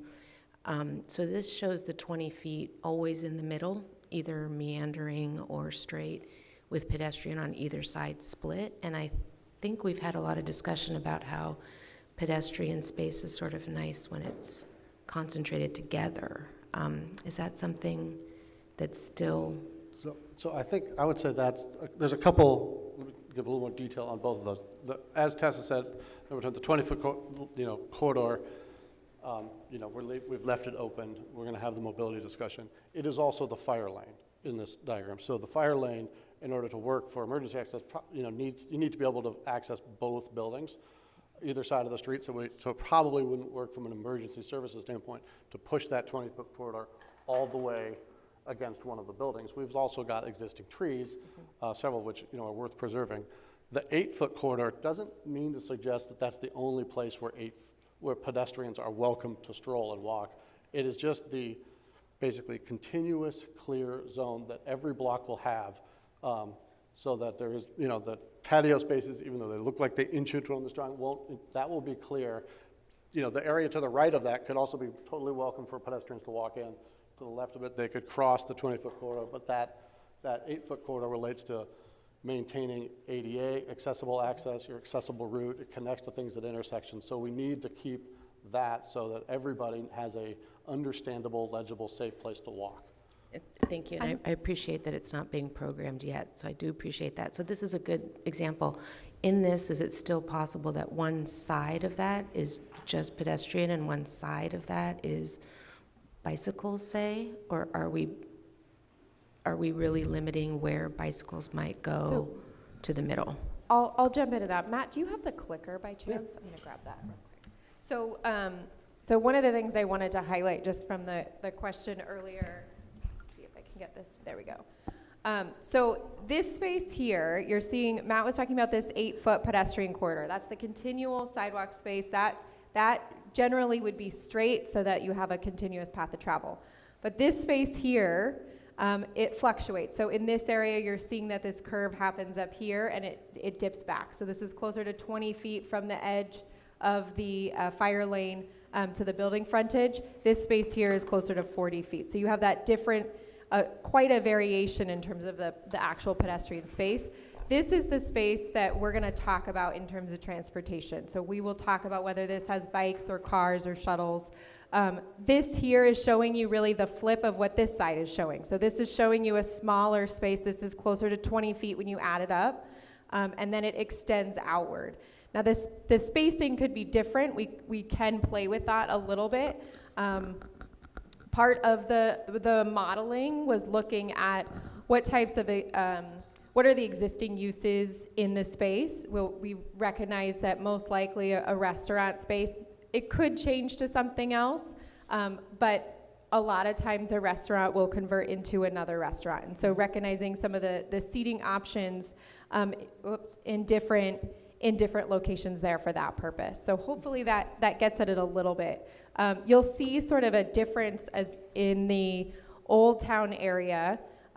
You'll see really a straight pathway, and I might have a slide come up in a minute, but the idea there is that you have equal space generally on either side of the street. So recognizing that in the Old Town you have quite a bit of restaurant dining area. I think at one point about 20 different outdoor dining seating areas just on one of those blocks. And so creating an equal space. This is showing a more meander version. That's also the case in the Civic District. Thank you. And then sorry. Can I add one more thing? You mentioned could we have a bike lane or something pushed all the way to one side? A couple other just sort of background technical things about that yellow line. It needs to occur on both sides of the street, or more literally, we need to provide access for all to every storefront. Right, so there's some logic to having a corridor close to those buildings on either side of the street. If you push the yellow all the way to one side, then we'd have to draw a yellow line perpendicular to every storefront. Got it. It would really start to affect how we use the space. So it's at least 8 feet of pedestrian on either So side, and then we can play with the and middle. then Okay. the bright green ones are existing trees. So there is a little bit of a legacy of this being a street as it converts into a more diverse type of space. Thank you. And then another quick question about the trees, and then one other question. But on the 500 block, some of those trees could come right out to the 20-foot corridor line if we're adding to the canopy. Okay. Yep. And then just one last question. You had a water feature, and without going into details, it's in the Civic area, and we're talking about a water feature in De La Guerra Plaza, which I don't want to get into, except for that. How would those tie in, and are we looking at how we're looking at programming De La Guerra Plaza and Library Plaza specifically? You did a great job showing that, but also with De La Guerra Plaza, when we talk about the Civic District, how that might tie in with duplicative programming. I can jump in on that one. You're right, Kristen. So in this slide right here, you are seeing a water feature, and De La Guerra Plaza also has a water feature. So this may not make sense in this space. It could be that a water component, that they might be different enough where something could make sense over here, or that maybe it makes more sense in the State Street corridor. We're not necessarily trying to say that that's what has to happen in this Civic Center, but what we are trying to say is from this standpoint, a water feature is providing sort of an area for play, and then it's also creating a defining space. So that could be a number of different things, but having some central location where you are somewhere you can meet up, somewhere you can hang out or your kids can play in, that's the idea for that space. The other thing, just highlighting, because you mentioned De La Guerra Plaza, so so this one here is talking about really creating an extended space. This is a bigger, bolder move that would extend probably beyond a lot of what we're talking about in terms of the master plan for State Street. But the idea here is, what if you created this larger space that essentially connects De La Guerra Plaza with State Street? And it doesn't have to be De La Guerra Plaza. We're saying a large community space in the Civic District, so it could also be an area by De La Guerra Street where you're connecting a portion of Paseo Nuevo to State Street. But that idea that you push out the street so it becomes less of a linear move.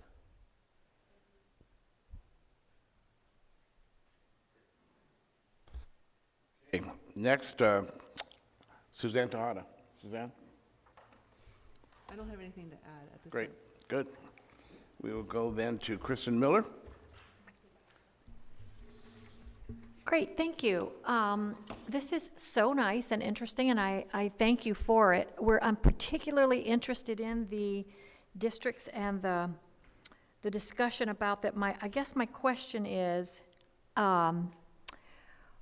how do I ask this? Are there more distinct designs or activities or suggested structures that more closely relate to each of the themes? So if in Old Town, I know you talked about there being, in each district, there being signage or a gateway or something that's different, but I could be that I missed it, but I didn't see a lot of distinction between the three districts in sort of the design that's being proposed. For instance, if one of the areas might be designed to attract a certain audience because it's the art district, and similarly with Old Town, then wouldn't the amenities that we put there or the way we design it also be a little more different than what I saw here, unless, again, I missed it.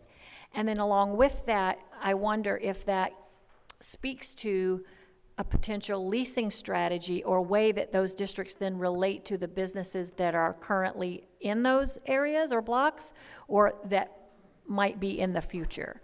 So that if we're, again, really defining each of these districts a little more distinctly than it seems like what I just saw. And I do have one more follow-up question if you want to answer that one first. Tess, can you go to the diagram of the art district, say? Sure. Either that or the Civic, either one. So we did try, actually, to sort of show some of that differentiation in some of the things in the different plaza spaces and otherwise. So in the art district, the sort of garden rooms, some of them were programmed and had sculpture or small spaces for performance, and some of them are flexible so that, when you look at them without programming them, they're going to look pretty similar. Yeah. But they had, if you look up at the very top in the back there, the garden room with play structure, that label, yeah, thanks. I didn't know that had a thing. The idea there is that we're using art, we're using sculpture to create a moment of joy, a place for play, right, and gathering. Whereas if you look at it in the Civic District, it's the sort of colorful mounds, which the idea actually was those could be like a recreation of the Channel Islands, and kids could run around and play on them, something unique to Santa Barbara, but a bit more playful, a bit, so a little bit a different way of achieving some of the same activities and goals. The other thing, if you look really close, that we didn't point out is the furnishings change in each one. In the Civic District and in the Old Town, you see some of the sketches show Adirondack chairs and more social seating. In the arts district, it shows more like bistro chairs and other things. So we are thinking about how you differentiate it. What isn't at this level of design sort of illustrated and shown is how could the paving be different? How could other details and things? And that's because at this point, we're deliberately keeping it a little bit diagrammatic because we want to talk about the space. You know, those details will come over time. Okay, and I appreciate too that you may want that feedback from this group. That if That'll be a we- question at some that point, if should they- tonight yeah. we agree that we like the districts and that each of them seem to have some of the similar elements of a play, some kind of a stage and some outdoor seating, but then how are those different in each one? Right. I think I'm just going to add one more thing to that comment or that response. One of the things that the districts do differently is shift the actual path. So as a pedestrian or otherwise, you're in Old Town, you've got more of a linear configuration. In the civic district or the core, you have a number of different plaza spaces. So that's really emphasizing this community gathering space right in the heart, right in the center. And then up in the arts district, you have a more meandering pathway. So you're getting bigger spaces and smaller spaces depending on where you go up. Great, thank you. And then my follow-up just has to do with the 20-foot lane that we're going to talk about what happens in there more at the next meeting. But for this phase, is there a point in the future you can give us a list, or should we debate are there activities and amenities that could be in that space in some of the blocks where it's appropriate that can come down? In other words, that they're temporary enough that if that lane is not being, in that block, it's not being used as a constant lane, it just has to be there for emergencies so like the water feature that you showed, I thought, well, that's perfect, because then you just turn the water off and if you have to drive over there. But I bet there are other things that your expertise might recommend. So I would defer that, you're going to hear this a lot, right, to that conversation in October. Yes, depending on the mobility concept that supports the activation, certainly things can move in and out. You know, all of those are a 20-foot fire lane, so you have to be able to move it. You know, if there's an emergency, the fire truck needs to get into it. So that's a restriction that will exist in all of these, in any mobility concept. But conceptually, depending on the mobility options, yes, and you're exactly right. We like the water feature idea because if you want to have a big festival there, you shut it off and it's a plaza. If the fire truck needs to go through there, you shut it off, or the fire truck gets a bath, right? It's pretty adaptable. And adaptability is a concept we've talked in previous meetings about. That still is a principle that we want to keep discussing in the future meetings. Yeah, I just want to emphasize the last point Matt made. Through this conversation, we don't want to lose sight of this idea of flexibility and adaptability of the street. So all of these concepts, that's still a sort of an underlying value and principle in any design recommendations for any of the three districts, is that ability to be flexible and adaptable depending on time of day, day of week, week of the year, that sort of thing. Good, thank you. We will then go to Peter Lewis. I think Peter's online. Good evening, everybody. I have one question, is the 8-foot sidewalks, where did that dimension come from?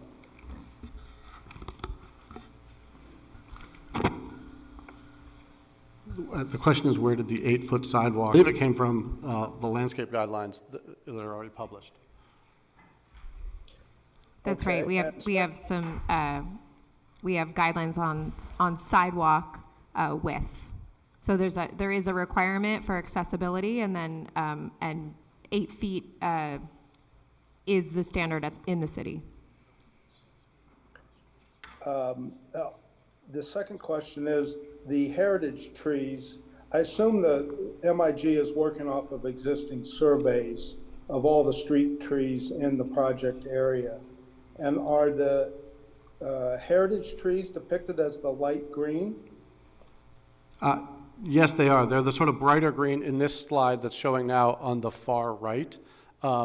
And I've called them heritage trees. We are working off of the GIS database information provided by the city. So they're labeled as large trees in that.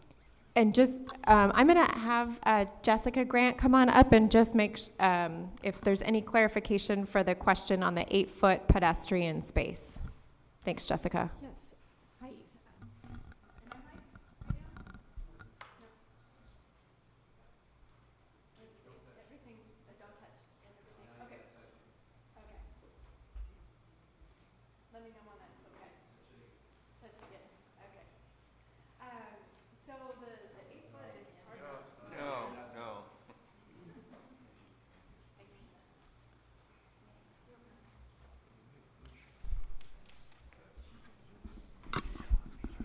Yes, where the 8-foot sidewalk, it's from the pedestrian master plan, and that is the defining part for the through zone currently for this size right-of-way.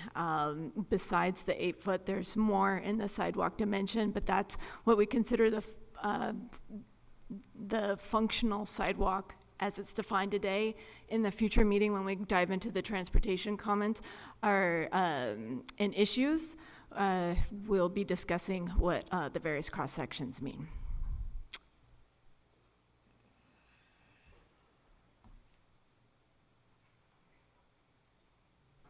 Okay. Next is Ed Lindvik. Thank you. You're welcome. I have a number of questions, and I don't want them to flow over into comments, so I want you to be careful with me, okay? Thank you. I have a basic question of the original design parameters.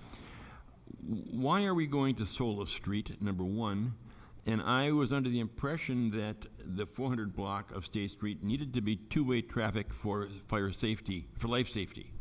And yet we seem to have included, I won't call it a wasted block between Victoria and Sola, but we seem to have included that, and we've included the 400 and 300 block in this planning, and I don't know why that is.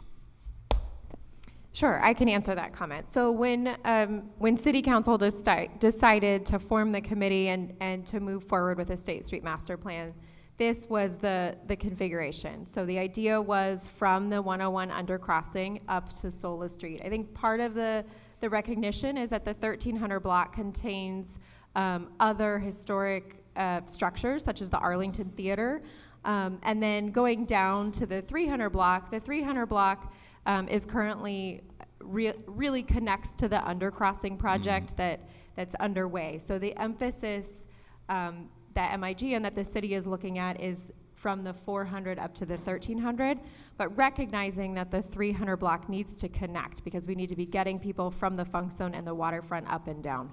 So it wasn't feedback from MIG, it was you directing him to go that far. City Council created the boundary at the onset of this project. Well, they created a boundary which was pandemic related, if I recall. So at the March 2021, City Council decided to move forward with a State Street Master Plan. At that time, they had initiated the search for the State Street Advisory Committee members, and then my position was created, and a decision was made to move forward with this longer term plan. There certainly is a connection to the short and long term, but they are different. Okay. One other question. Have you investigated what the minimum width for a parade would be? Could you repeat that? The minimum width for a for parade? grade? A parade. Parade, Okay. fiesta, solstice, whatever. More than 20 feet, but how much more? That's a good question. I think we'll have to come back to you with It's a good from question. from a couple different departments, It's from a good public question. safety and and I others. assume that service to these restaurants and retail establishments, so on and so forth, will be discussed in the mobility section of our meeting in several weeks. Do you mean service like Getting delivery hamburgers service? and French fries in their raw form to the restaurant. Yeah, so that will be discussed. That the deliveries will need to happen on the street, regardless of the of how we decide to configure it. So we will need to talk about what the timing of that is, and how that will really play out. That'll happen in the mobility discussions, but that is part of the project. And I'll just add, excuse me, if you can go to any one of the diagrams, right, all of the little aerial diagrams had the dashed line on cross streets. So one thing that we've said as a service concept here is that those cross streets in any of these, depending on exactly, what the mobility conversation leads to, those cross streets do have more of a responsibility to handle some of that loading. We need to reserve space close to the intersection for drop off and loading. Yeah, that happens now, and I must thank the city police department for not ticketing all of the trucks, cars, and vendors that are parked in the red zones and green zones and yellow zones on the side streets adjoining State Street now. Okay, thank you, Ed. Robin Nylander.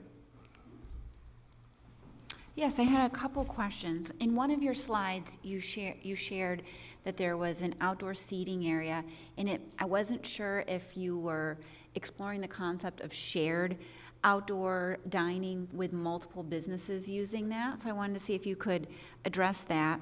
And then also, in terms of these civic areas, particularly on Gutierrez Street, is that area has...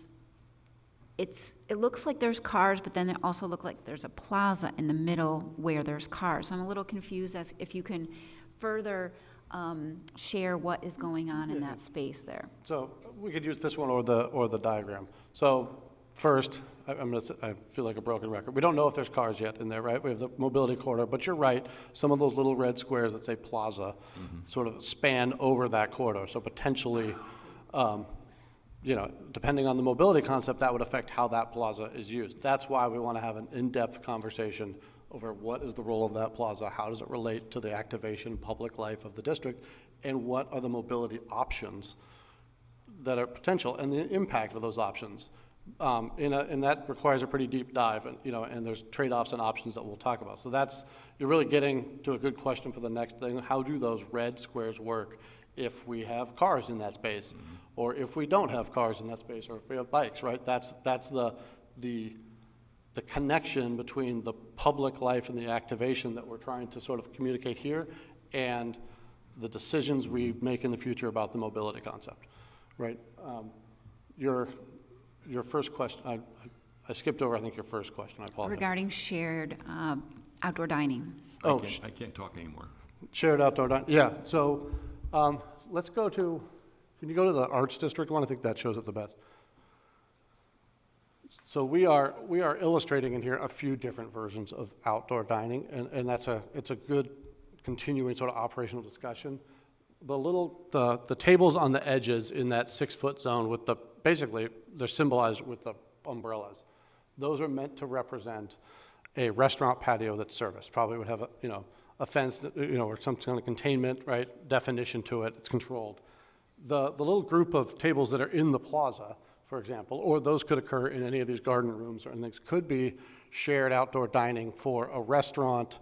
I'm going to just use an ice cream shop, right, or something that isn't having serviced, and you grab your ice cream or your burrito or whatever it is and go sit in shared public seating out in the public realm. And there's a number of ways we could organize that type of seating, right, into groups, into smaller groups. It's sort of, I think we'd want to, as you continue to evolve that, we use the word posture, but what is the sort of attitude of the people doing it? Are they meeting a friend for a quick coffee and then going, or are they sitting down for an hour to have lunch? They want to be social. Do they not want to be social? That might shape sort of a different set of rooms of public dining furniture and different arrangements that might want to be deployed flexibly around the whole street. But those are, at this point, what we're trying to illustrate is two basic types: restaurant seating and public shared seating. Got it. Thank you so much. And then the last question is, in each of these different districts, you didn't show any signage as it relates to the actual name. Of course, it's still an early concept. Would you envision some sense of arrival signage so people know specifically that they have arrived in the Arts District besides the design elements? That is definitely an option, right? And there's a number of ways. We haven't got really into signage at all, honestly, but an element that might want to be in this, eventual master plan is, that signage, there's the community posting board, come see our concert, but also wayfinding. Here's where you are, here are other things in the community. That could happen every block, at the gateway to each district, right? I think that's a good conversation to have. It's a level of detail we haven't gotten to yet, but I think it's important. Thank you. Great. Thank you, Robin. Roger Durling. Microphone. I can try to project, but I'm so jet-lagged. I hope I sound coherent. There was a lot of talk about moments of joy and entertainment and food, and I'm just curious if there has been discussions and thoughts about incorporating education, history, heritage, making this specific about Santa Barbara and who we are. Yeah, I think that's a great point, Roger. And the short answer to that is yes. I think we're showing a number of different elements here.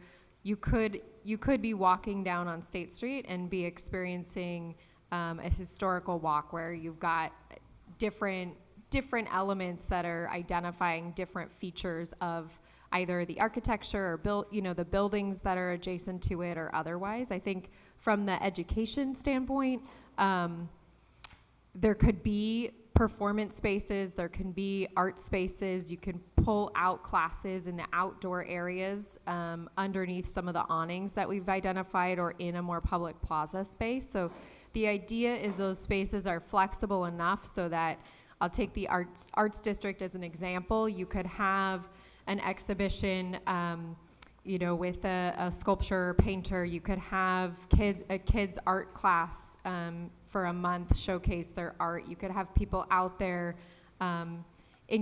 doing classes in the middle of the street. Those are all different options, and there's tons more there. I agree. Yeah, I mean, it is something we've talked about. I think it's a level of detail, each one of these plaza rooms that are showing up on the diagrams, right? Like, those could be all kinds of interesting, just from a paving standpoint. Each one of those could tell a story about that block. There's good guidance in the EPV guidelines about paving patterns and things that make it, consistent with the character of Santa Barbara, which would need to be and want to be applied to that. But that layer plus an interpretive layer, or other things in the paving or signage, I think that all of those layers want to and need to come into this, but at this point, as Tess said, we're at the very basics of, are these the type of spaces that provide the opportunities for the programming, the activation, the life we want to see here. There's a lot of opportunity to bring all of that detail and really make it unique. We tried to express a little of that with Channel Islands playgrounds, right? But that's, there's a lot more opportunity than just that playground idea. Okay, next go to Hillary Blackerby. No questions, thanks. Okay, thank you. Diane Black. I too had questions about housing, and I guess what I heard was we're going to talk about it probably in November, December timeframe. I want to make sure we don't miss the opportunity to comment on the adaptive reuse ordinance, and I don't know when that's moving forward, but I think it's really, really important for this committee to review and provide input on, especially people like Peter Lewis, who have made comments about what doesn't work right now in using buildings for housing. So I'm hoping we'll have an opportunity to do that, and would ask when that's going to move forward. And then I have another comment as well. Okay, thank you. Wait. I'm asking for an answer, and then I have another question. Well, I think that's beyond basically clarifying question today. That's a process question in that regard. Okay, well, one of the slides was on our next meeting, so, okay. Yeah. I mean, Diane, I appreciate the question. I don't, off the top of my head, know what the timing is of the adaptive reuse ordinance. I believe Tess referenced the meetings later this year about policy and implementation. That's as much about policy identification as it is actually drafting the policies themselves. And so that is being worked on currently by our planning division, but I don't know if the timing of that syncs up with the timing of this project. Okay. And then I had a question. I don't remember which districts you had kiosks in, but maybe it was in the core or the civic district? We showed and sort of proposed more in the core and civic district. I would say, a kiosk could exist in any of the districts. Because there are fewer restaurants and wanting to sort of create an opportunity for incubating Santa Barbara businesses in the core, we sort of showing and proposing more of a concentration in that district. But there could definitely be a great kiosk selling something, related to the arts district up in the arts district, or we probably wouldn't want as many food kiosks down in the Old Town, but there could be other things that, that complement the activity, the public life that we're wanting to see in each district. So I think it could happen in any of them. And any consideration of food trucks? We have not, expressly, deliberately talked about food trucks. I think it's a conversation worth having. I know what I think. Good. Thank you, Diane. Megan? No questions. Ken? No questions. I have no questions. Okay. That takes us, we'll close this particular portion. We will then move to public comment. Tess, I will look to you to call public comment and to proceed with the process. Go ahead. Great. Thank you, Chair Davis. Before I get into public comment for this item, I did want to read into the record the members of the public that submitted general public comment prior to the hearing. If public comment was submitted after this morning, I may not have the names of those individuals, but they will be distributed to the committee following the meeting. Those that I have general public comment received from are Sullivan Israel, Dave Amos, Luca de Ugruma, Kate Wynn Rogers, Ed Lenvik, Crystal Chan, Michael Schmidt, Janet Green, Charles Kaiser, Dave Green, Maria Black, Massimo Civillini, Richard Clausen, Christopher DeRose, Fred Sweeney, Diana La Riva, Kira Push, Bill Prothero, Harrison Hale, Jen Knaus, Michael Riley, Mike Llewellyn, Vanessa Rencher, John Kelly, Sunita Beal, Heather Deutsch, Dennis Thompson, Michael Giannino, Aaron Ashland, Sari Bryson, Micah Howard, Creed Bauman, Amanda Kennedy, Aaron Ashland, Anna, Caitlin Sherwood, Abby Carter, Juliana Moore, Bo Bowman, Katie, Grace Burgess, Tom Losner, John D. Kelly, D.H., Kango Chion, Lisa Blake, Sullivan Israel, Helena Davila, and Pamela Jameson Bohr. Okay, I'll now go into members of the public that wish to speak following the item that we just heard. If you do wish to speak and you haven't submitted a speaker slip, if you could please bring it up to me. I'm going to call out the first two. So we'll start with Lisa Knox Burns, followed by Marilyn Loper-Fido.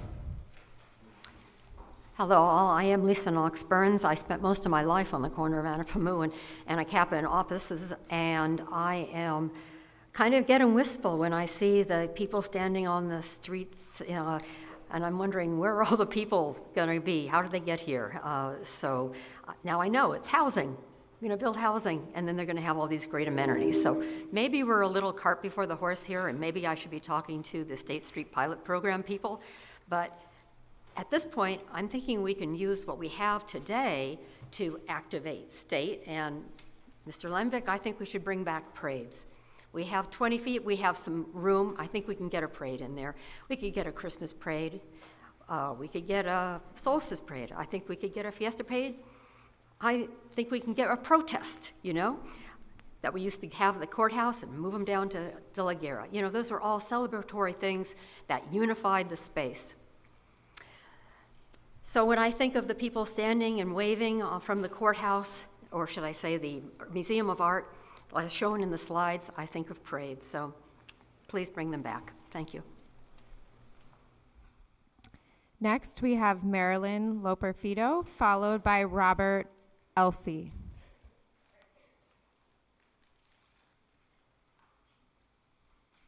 Hello, everybody. Is this on? This is on, right? Good. Because I can't read my notes. My name is Marilyn Loper-Fido. I am a 43-year member of the Santa Barbara Arts and Crafts Show. And my concern today is that what's happening is our show has really become isolated from the whole corridor of State Street. And I think of us as an unintended consequence of what happened during the pandemic. But we've lost attendance between at least 50%. Business is down. We've got 140 families and businesses to support. So The reason I'm speaking today is that a couple of things. We need transportation to the show and not away from. And I've been following, I've attended the charrettes, I've done my questionnaires. Didn't occur to me to send a letter in today.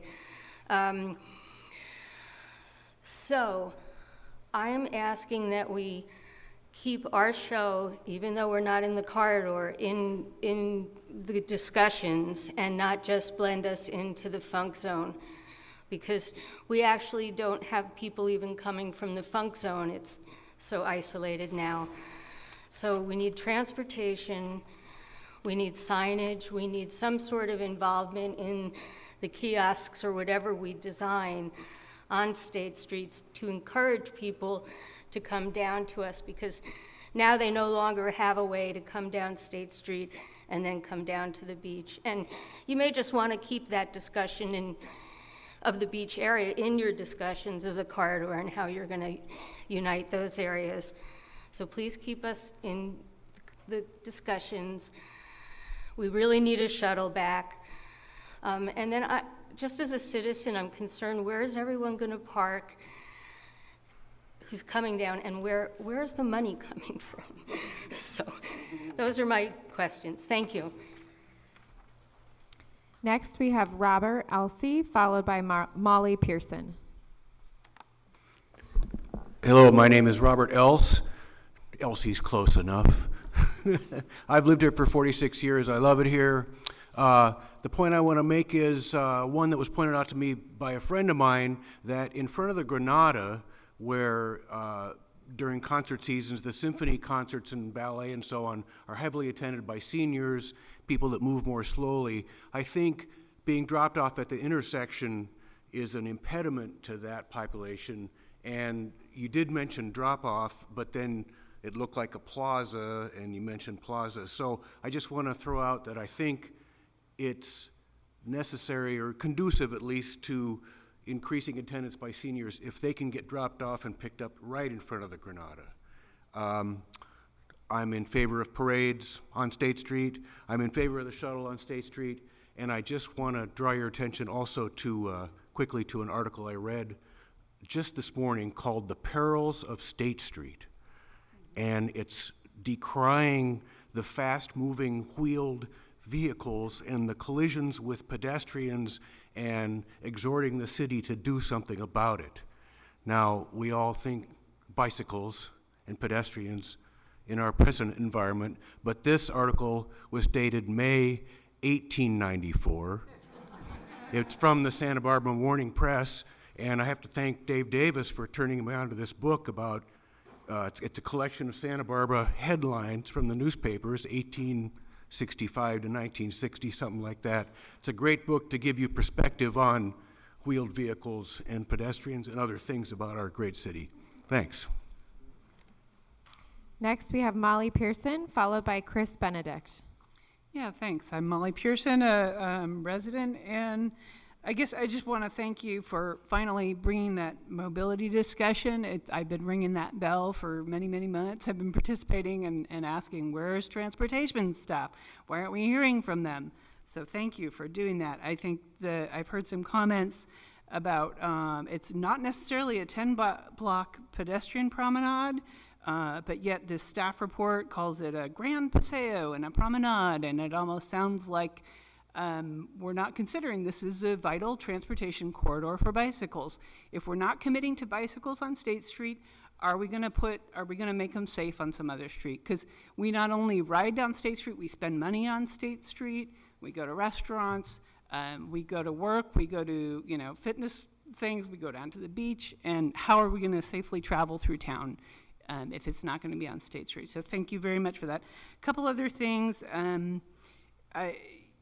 Economic vitality seems like it's not really being addressed. It's more like, public use of this space, and how are we going to support all this new public space that we're creating?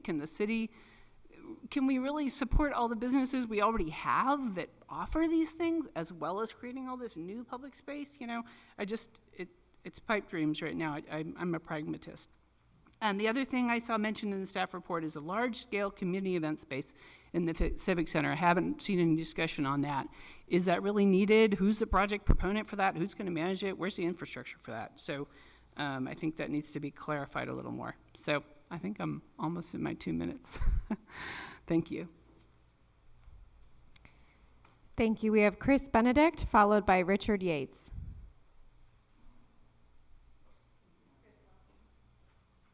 Okay, next we have Richard Yates, followed by Steve Saraboff.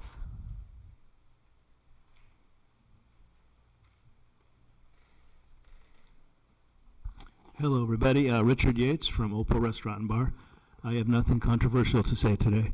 I just wanted to congratulate the SACC for this presentation.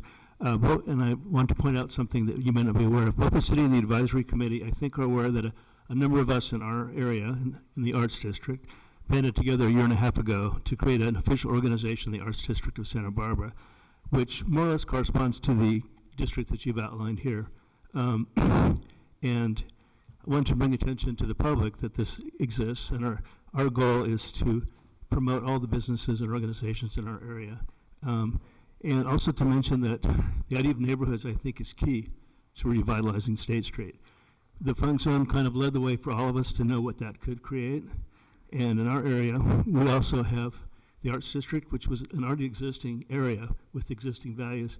And I think that having all of State Street as a series of neighborhoods will create the sort of thriving revitalization that we've all been looking for. So I'd like to see that continue in your planning.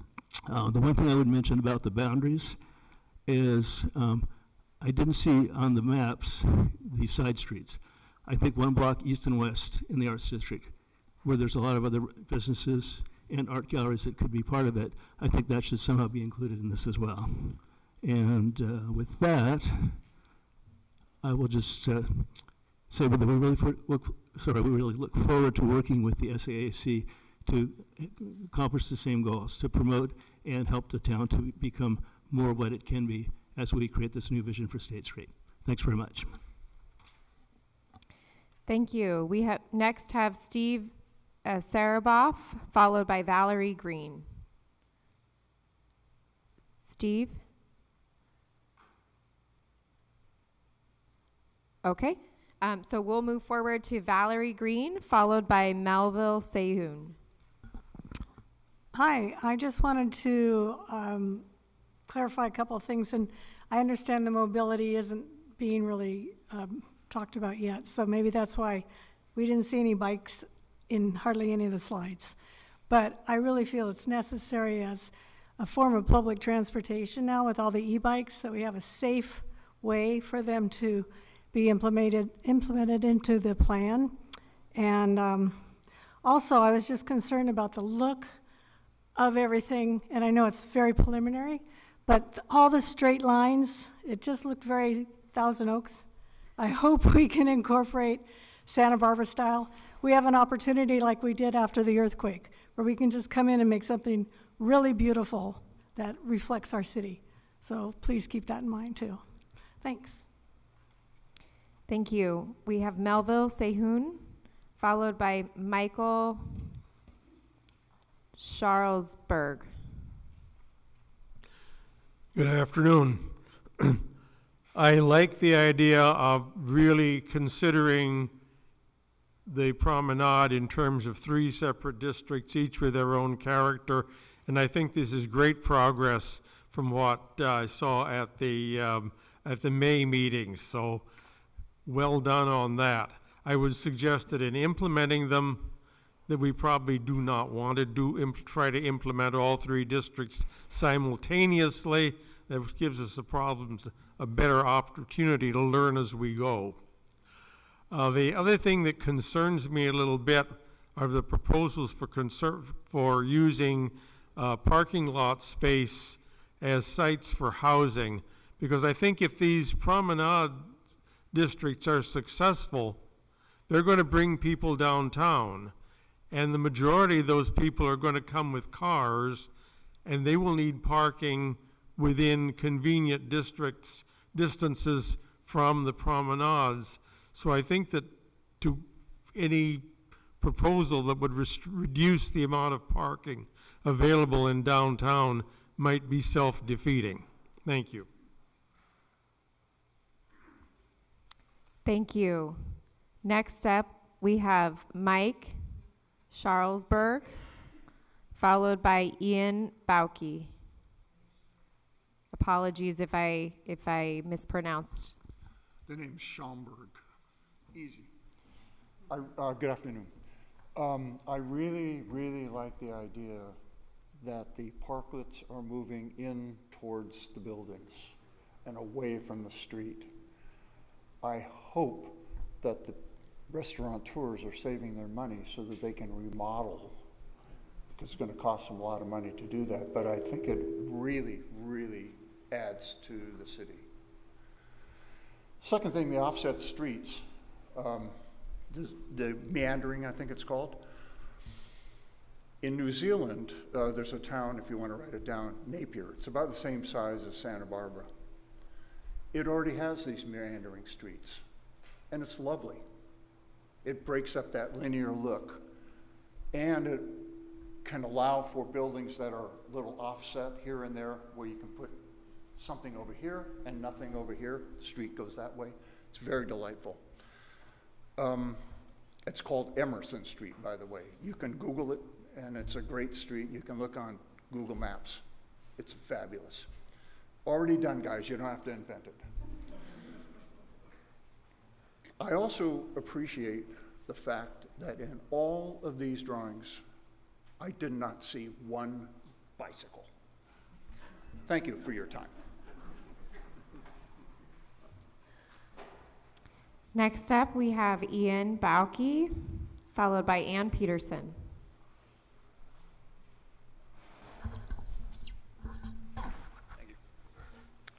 Hi, good afternoon, everyone. My name is Ian Bauke, born and raised in the city of Santa Barbara, and I just want to start off by expressing my gratitude to you all. I know you're all signing up to get an earful and talk about really difficult stuff, and you don't always get the thanks that you deserve, and I know there's a lot of work that goes on outside of the public realm. So just want to say that, and how excited I am to see Santa Barbara really taking this, I mean, honestly, radical move to go forward and create this kind of space and envision our downtown in this kind of way. It's not something that a lot of communities in this country do, and I'm really proud to be from Santa Barbara, a community that's working on this.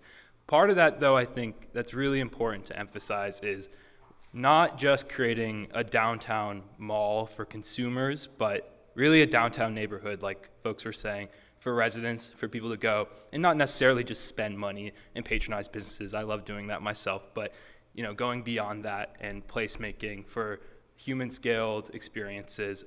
Part of that, this is a master planning effort, right? And one of those elements is housing. I really think it's essential that, honestly, you have a meeting just about those housing policies and planning, because in my opinion, and I'm sure some folks would disagree, there's a lot of things that need to be recommended to City Council as items in this master plan document.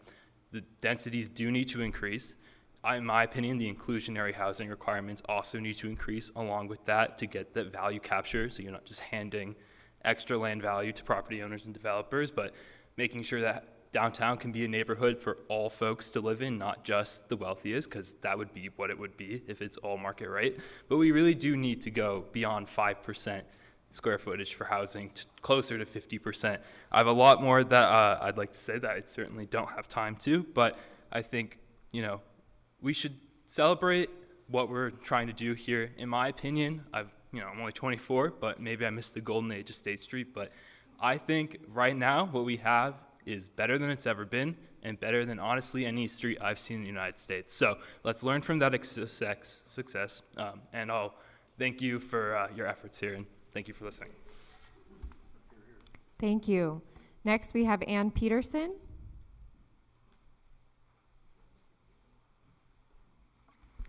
Hi, everyone. I'm Ann Peterson. I'm the Executive Director of the Santa Barbara Trust for Historic Preservation. Thanks for the opportunity to speak. As you could probably guess from my title, I'm going to mention history and preservation in my comments, and I know everyone sees me coming 10 miles away thinking I'm going to try not to change anything, and I promise you that is not my philosophy. I think preservation is at its best when it can help people manage change, and this is a lot of change, and we've been through a lot of change as a community. So I just want to make the argument that I think our history and our sense of place should be put back into the project as soon as possible. I think it's not an overlay that's a coat of paint at the very end. It's really integral to how we see these spaces. I appreciate Roger Durling bringing that up in his questions. So specifically with the Civic District, I'm on the Plaza de la Guerra committee. We've been working for 4 years, and one of the tenets of that project was the history and the traditional uses of that plaza.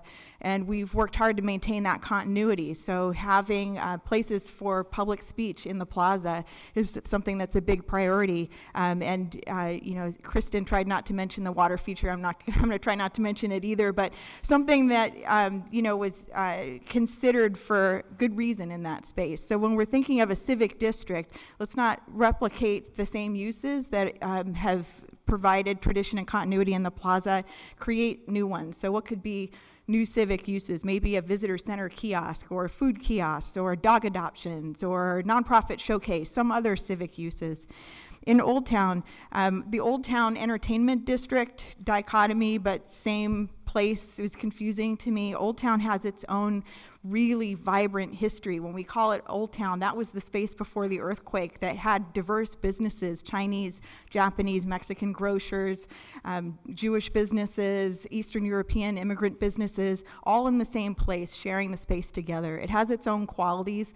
That memory has been lost, probably intentionally. It can be brought back. It can still be used as an entertainment district, but we have an opportunity here to bring back that continuity and show you know, how inclusive our history really was and is and can be in the future. Thank you. Thank you. I now have a public comment slip that has asked to be read into the record. This is from Joseph Gigantino, Jr. The comment is, will short-term rentals be allowed in the proposed 3 districts? Those are all of the public, oh, excuse me, sorry about that. I have one more public comment slip. This one is from Daiquiri Beeb. Is this person in the audience, or would they like me to read the comment? Okay, I'll read the comment that was left. It says, 1, smooth lane for skateboarders, 2, residential spaces, out of place and unnecessary. 3, keep outside dining for restaurants easier to use. 4, leave play spaces and love play spaces and splash pad idea. 5, restrooms need to be cleaner, prettier, larger, and in more locations. Those are all of the public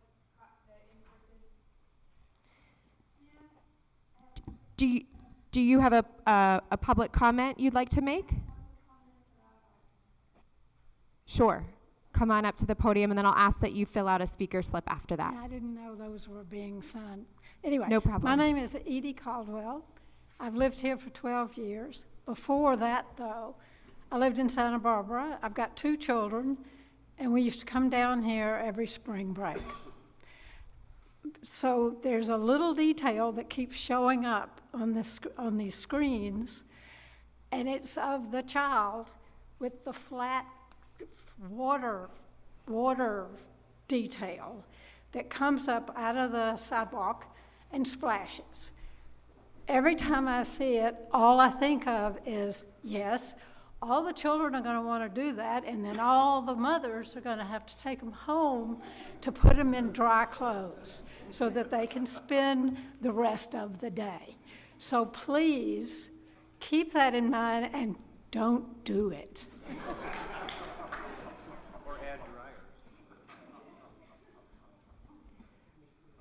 All right, we'll now move to public comment online. If you would like to make a public comment, please click the raise hand icon in the control panel. Greta, do we have any public comment online? We do. The first public comment online is Lorian Davey. Lorian, you're unmuted and you can go ahead and speak. Hi, I have 3 questions, clarification questions on the slides. The first question I had was regarding the slide that showed potential housing locations.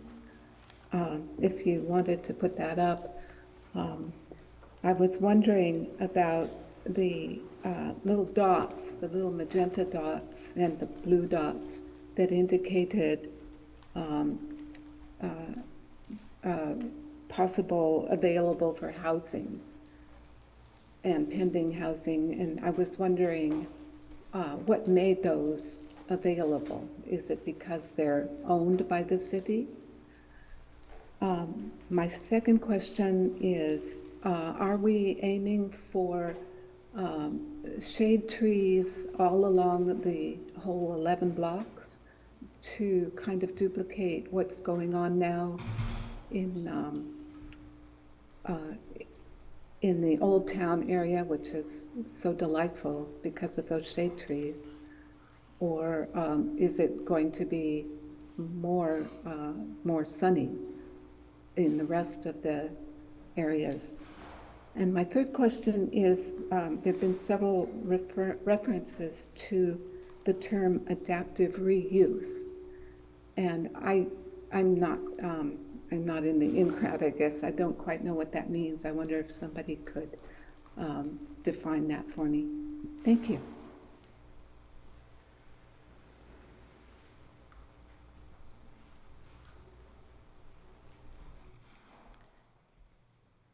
The next speaker is Karen Luckett. Karen Luckett, you're unmuted. Go ahead and speak, please. Hi, thank you for all your hard work and creativity. It's looking great. Just a couple comments I have. The 8-foot walkway is not really wide enough for when it's crowded and the wheelchairs want to get through. So I really want you to consider a wider walkway than the 8 feet right now, because it is pedestrian, so pedestrians should have the most access, but I also want to include access for people with walkers and wheelchairs, and I am part of the Access Advisory Committee to the City Council, so I have to advocate for accessibility. Maybe a designated lane in the middle of the street. One thing I want to say is that a lot of the beach cities in California are outlawing motorized vehicles in their pedestrian areas, i.e. e-bikes, because of the dangers. So many people have been injured. So I think this outlawing it is going to at some point come to the realization of the City Council, as it has to other beach communities. So that's the first thing. Let me get to the other thing. The other thing is food trucks. If we're not going to put food trucks on the main pedestrian area, how about considering them on the side streets adjacent? We also need more kiosks, food kiosks, or just tchotchke kiosks to sell things. That would make it more lively, marketplace, sort of Santa Fe Avenue down in LA. Also, I didn't see a lot of seating. I saw a lot of people standing in the drawing. So the more seats there are downtown, the more people are going to come to sit and enjoy, and the more life we're going to bring. I think that's it. So doing a great job, but let's find a place, a safe place for e-bikes on one of the adjacent streets. I know they're not going to be happy about it, but Thank you. The next speaker online is Patrick Casey.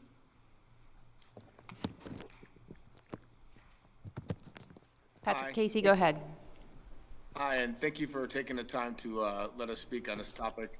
Today we wrapped up another game of planning a vision without a clear direction of what we can or can't do, what we can afford. And once again, we get a one-sided perspective with a take it or leave it approach. The poor last MIG guy pretty much disappeared after he presented an idea that differed. Earlier today, you spoke about an 8-foot sidewalk and said they were there because they were currently existing in a guideline, but you don't even bring transportation guidelines that already exist, mainly because they differ from the vision you try to present. You spoke about economic vitality and trying to amplify the already success of the Arts District. Please explain what data was compiled that allowed you to call this an economic success. Have you all the property owners and all of the business owners in that area to generate this data? And legally valid claim to make? If you haven't spoken to any of these people, it's time you did. You spoke about flexibility and adaptability, but you didn't talk about parklets. You about portability. You spoke about making this designed for the locals. Yet even after all the public removal of civic parades and special events from State Street, for this exercise and this planning, you didn't even consider what it would take to bring it back. That's because it's not part of your, and you don't want it to come back. This committee was supposed to be assembled to bring a deputy perspective like our makeup, but all we was a one-sided contingency get their own vision, irregardless of what the community wants or desires. I ask you to please take a look at all of these things. If you want equality in the 500 block, you need equality everywhere. You guys are not a planning department. You don't have the right to pick and choose where a restaurant should go or where to go. That's not your job here. Your job is to work with what we can afford and what we can do legally. Thank you. The next speaker is Sullivan Israel. Sullivan Israel, go ahead and speak.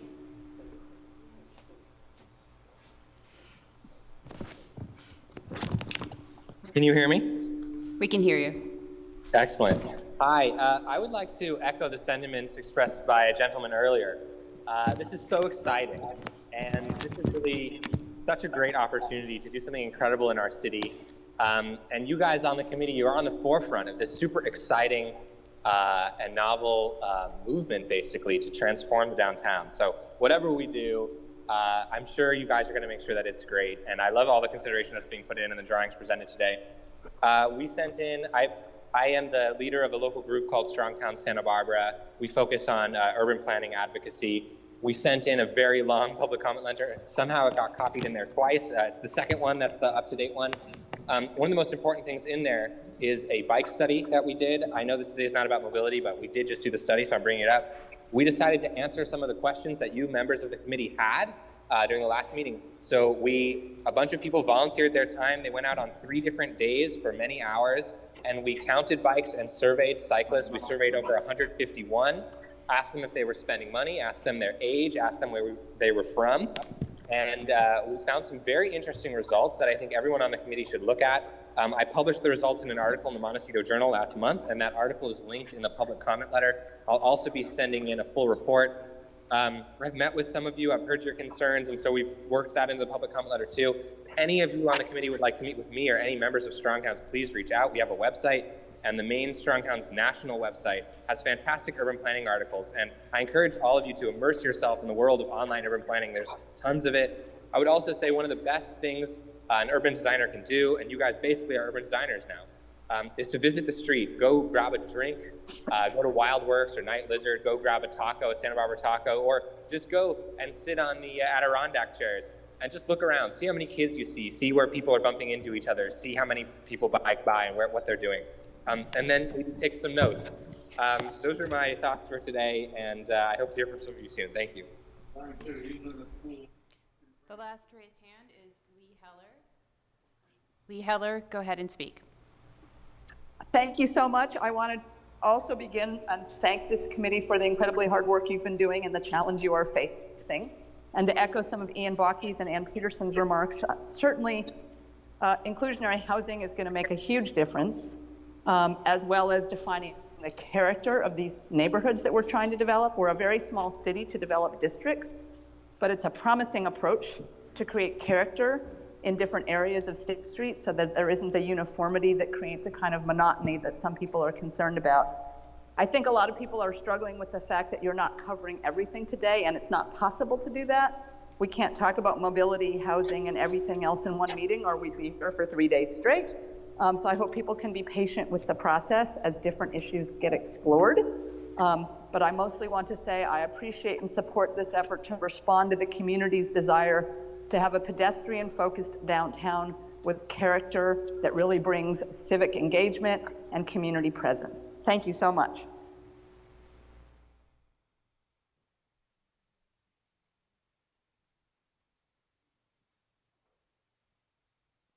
That's the last speaker online, thank you. There are no additional public comments at this time, so we can close public comment. Okay, let's close public comment, and I will take us then to committee comments in that regard. Tess, do you want to open that discussion? Yes, thank you, Chair Davis. So in the staff memo that you all received at the bottom, there were these discussion topics listed. And so we want to hear from the committee what you think of the vision for the State Street Master Plan area, and specifically the vision for each of the 3 districts that were presented today. We want to also touch on the different district identities and also the locations for each district, and specifically if you think the blocks are in the right districts, or if you have suggestions for changes there. In terms of the center, so the core or civic district, and then the arts district and Old Town, we want to hear from the committee if you think it makes sense to really focus the most investment or the greatest amount of changes in that civic district space and highlight what's existing and what's successful in the other 2 districts, or if you think that should be different. And then we do want to touch on the enhanced connection that you saw tonight around Anna Pamu Street that leads a connection from the courthouse, Library Plaza, and State Street. That's one of multiple different options, so we want to hear from the committee whether that's something that you would like to see more of in the plan, and if you'd like to see that in each of the districts, or if you'd like to see more than one of those connections on the 0 blocks in each of the districts. And then we are hoping to hear from you about creating a larger public space in the civic district. So that was the what if scenario, the idea that we could create a space that's larger than the street. And then the other item we are hoping to hear about is the idea of a gateway or enhancing the 400 block entry point. And if you support the idea of a gateway type component in that space, if you think that that should exist on Gutierrez and State Street, and if there are other areas that you'd like to see that as well. So those are the questions. If you have certain, there'll be a chance for everybody to provide comment. If there's certain items that you were hoping to touch on in particular, I encourage you to do so. And I'll stop there. Great, thank you. So I will just re-emphasize Tessa's point. We're trying to get input on these particular items. And yes, we're going to have lots of comments on housing and other things later, but on these particular items, I am going to call on each of you, and again, give your comments as you may, and try to keep them focused the best that you can. I'm going to start with Marge. Mike? Thank you, Chair Davis. I just want to applaud city staff and MIG, and most importantly, the community for their input, and this committee, because I know it hasn't been easy. I really appreciate the presentation today. I like that it's a little more high level and we can get into the weeds a little bit later. The overall vision, I think, is great. I do think that we need to incorporate a shuttle on State Street. I've heard that a lot from lots of folks. How we do it and which blocks we do it, I think will be important, but again, we can study that. I love the 3 unique districts. When I was a commercial real estate developer, we used to call the area where we developed the public market in Alma del Pueblo the Performing Arts and Cultural District.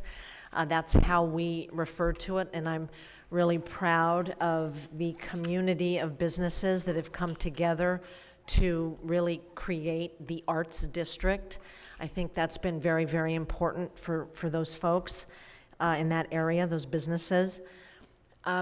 They are truly 3 distinct districts, and I think there is such a unique opportunity to create the civic identity in that civic center area at the El Paseo, with housing, with a larger space that can be utilized by the community to create some public-private partnerships with the city to have some live-work art space. I think these are all very, very important things that the city of Santa Barbara, the leaders of the city of Santa Barbara, this is such, I've called it over and over again, a once-in-a-generation opportunity to really do something special here.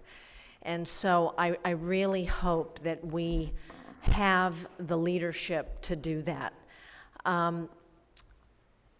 The amplification, I think I touched on that, Old Town and the Arts District. You know, I completely agree with the comments about highlighting the historic nature of Santa Barbara. We have some amazing architecture that people have no idea who designed the buildings, what the economic use of those buildings were during the time that they were built. It's not just the architecture that makes a building historic, it's also why it was built and what was it used for. So I think when we were talking about this, I was sort of, when Tess was saying, yes, you know, we could have monuments that talk about this building or that building. I mean, I was sort of sitting here fantasizing what that would look like and how really interesting that could be. So I think there's a really unique opportunity there because there are so many kids that grow up in this city that have no idea what the historic background or nature of Santa Barbara really is. I think that the gateway to the promenade on the 400 block, you know, is something that really needs to be studied. And I'm not saying it shouldn't happen. I just think that is, I just walked State Street, I was telling Diane, and it's very interesting how wide that street gets in the 400 block. It's very different than the rest of State Street, which becomes more narrow.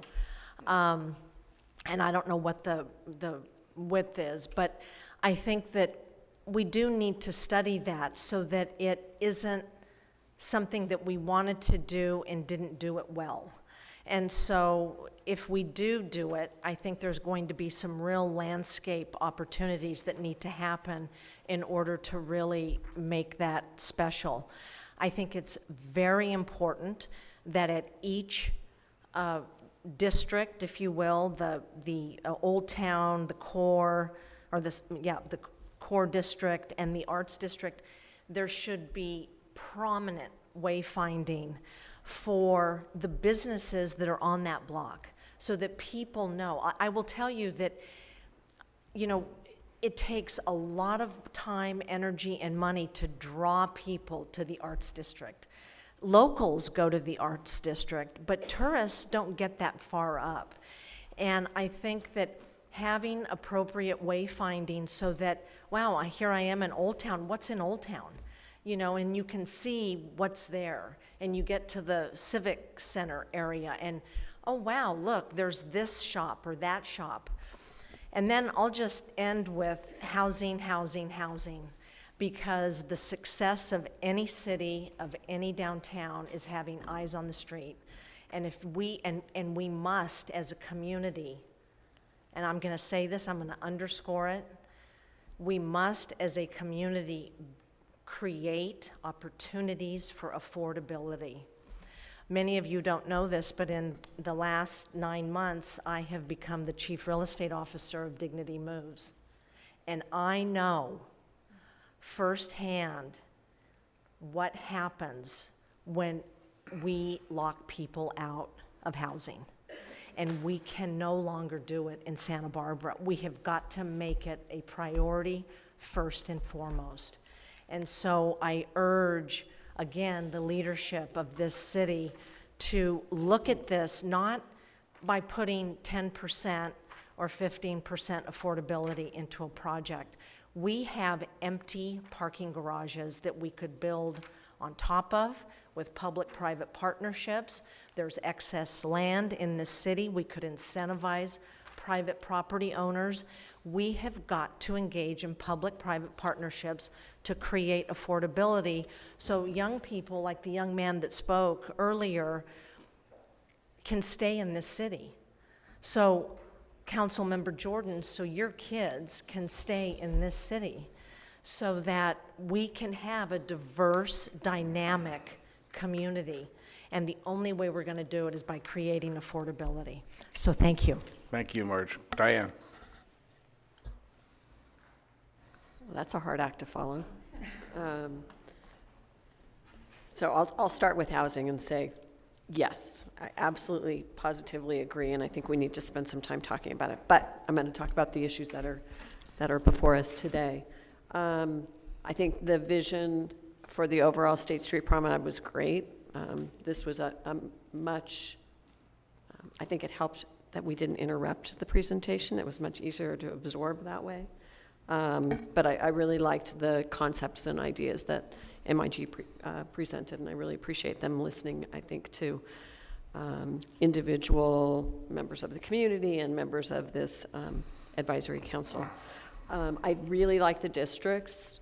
I think it's going to be really important to come up with some unique features for each of the districts so they are more identifiable than they appear in this presentation today. I think the initial focus of public dollars ought to be in two areas. One is the gateway block. So I've told other people this story, but I'll tell the group this story. I spent a lot of time down at the waterfront and in the Funk Zone and on State Street. And if I were a tourist staying in the Funk Zone or waterfront area and I started walking up State Street, I would face first the underpass, which thank goodness is going to be improved, and I think that'll be fantastic. But then so let's just assume the underpass is improved, and then you get to the 400 block of State Street. If I were a tourist in this area and I didn't know what was beyond, I might just turn around and say, forget it, I'm going to go back. Because I thought the waterfront was beautiful and the Funk Zone is fun, and I don't need to go that any further. So I really, really think that improving the 400 block is just essential. And I think that block deserves it. It needs some love. So I would spend money there first, public dollars there first, and in the Civic District. Because the Civic District is kind of the same deal, People don't get necessarily all the way to the Arts District because they walk through this sort of void area. So those would be my two priorities. Doesn't mean other things can't happen in those other districts initially. I mean, we need to clean up some outdoor dining issues and things like that, but in terms of public dollars, I think that's where it should go. In terms of a large-scale event space in the Civic District, I like the idea, but I don't know how that interacts with De La Guerra Plaza. It almost feels like it's competing, and it would be great if those buildings between De La Guerra Plaza and State Street didn't exist, and it really just flowed better. But I don't really know how to make that happen. So I'm a little bit conflicted about the public space, large public space on, in the civic area. Great, thank you. Michael? Quick, in terms of the length of the corridor, I think, personally, I believe we could stop at Victoria. I think once you go Victoria to Sola, it's a completely different feel. It has on-street parking, has driveways, there's an intersection with an alley, and I think we'd be trying to force something into the Victoria to Sola block. So I would be for stopping at Victoria. In response to some of the public comments, and this, I had it written down for a while also, the 8-foot sidewalk, that's, I think, 2 passing 2 that would be tight, so I think we need to look for something wider. And I appreciate the concept, I think it was slide 25, the cross-section had the 10-foot sidewalks. I think that's better. And also with that concept, it moved the dining from in front of the buildings to the other side of the pedestrian walkway.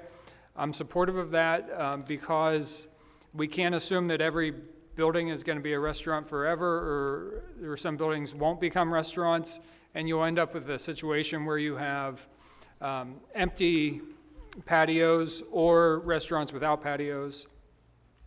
And that also goes back to the flexibility concept that this committee has discussed quite a bit.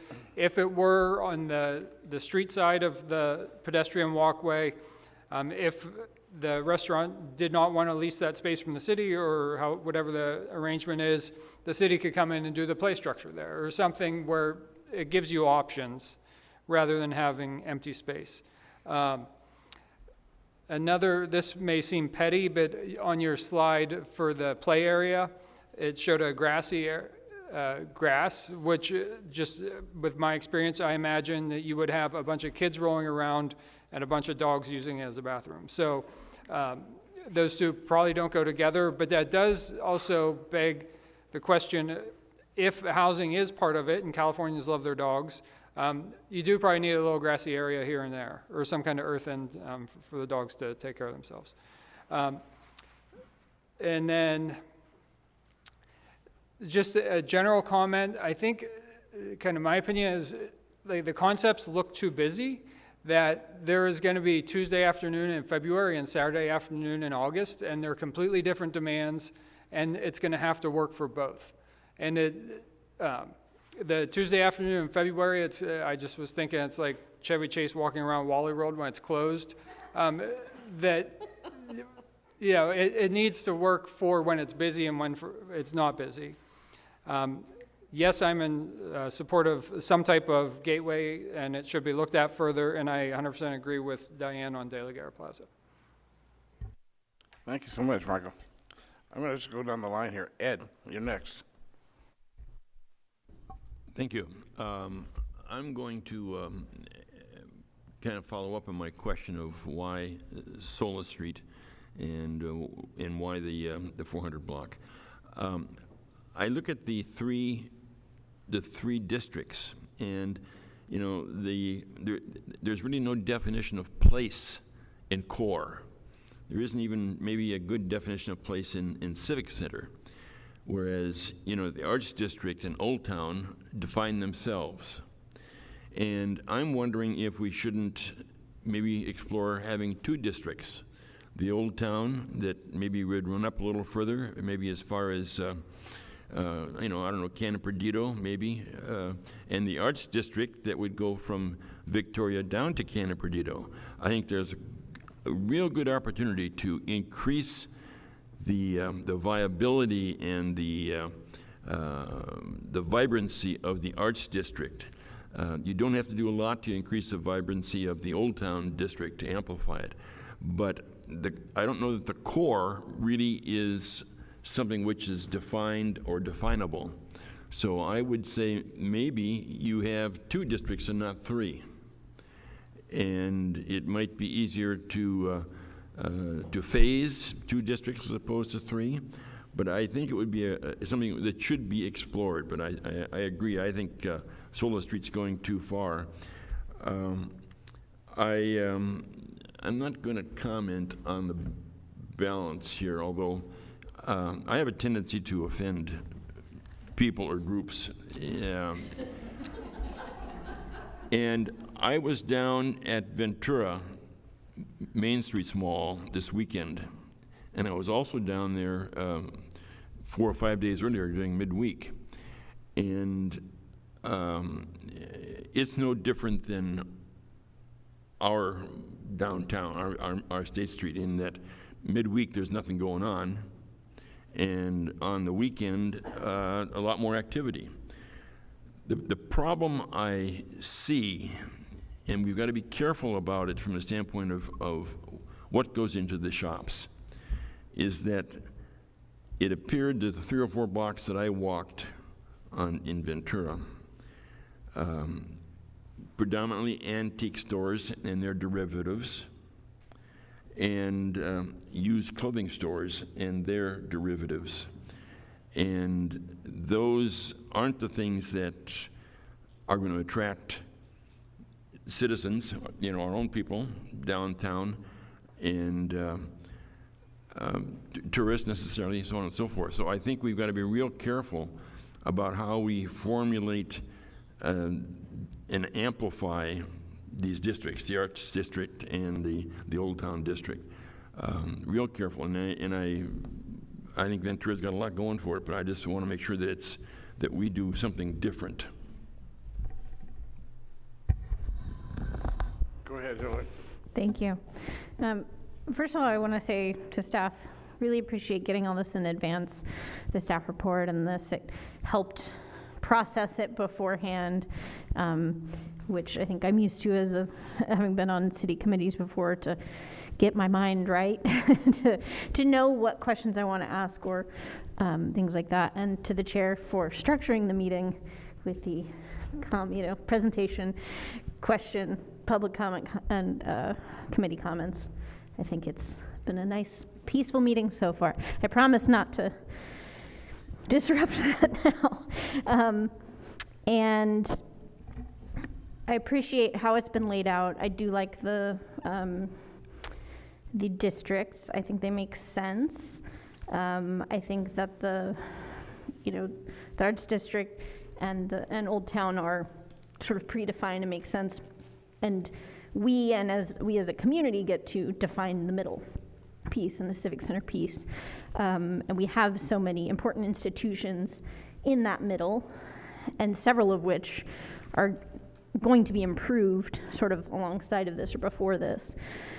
So the De La Guerra Plaza, very exciting what's going on with that. The Library Plaza, also very exciting.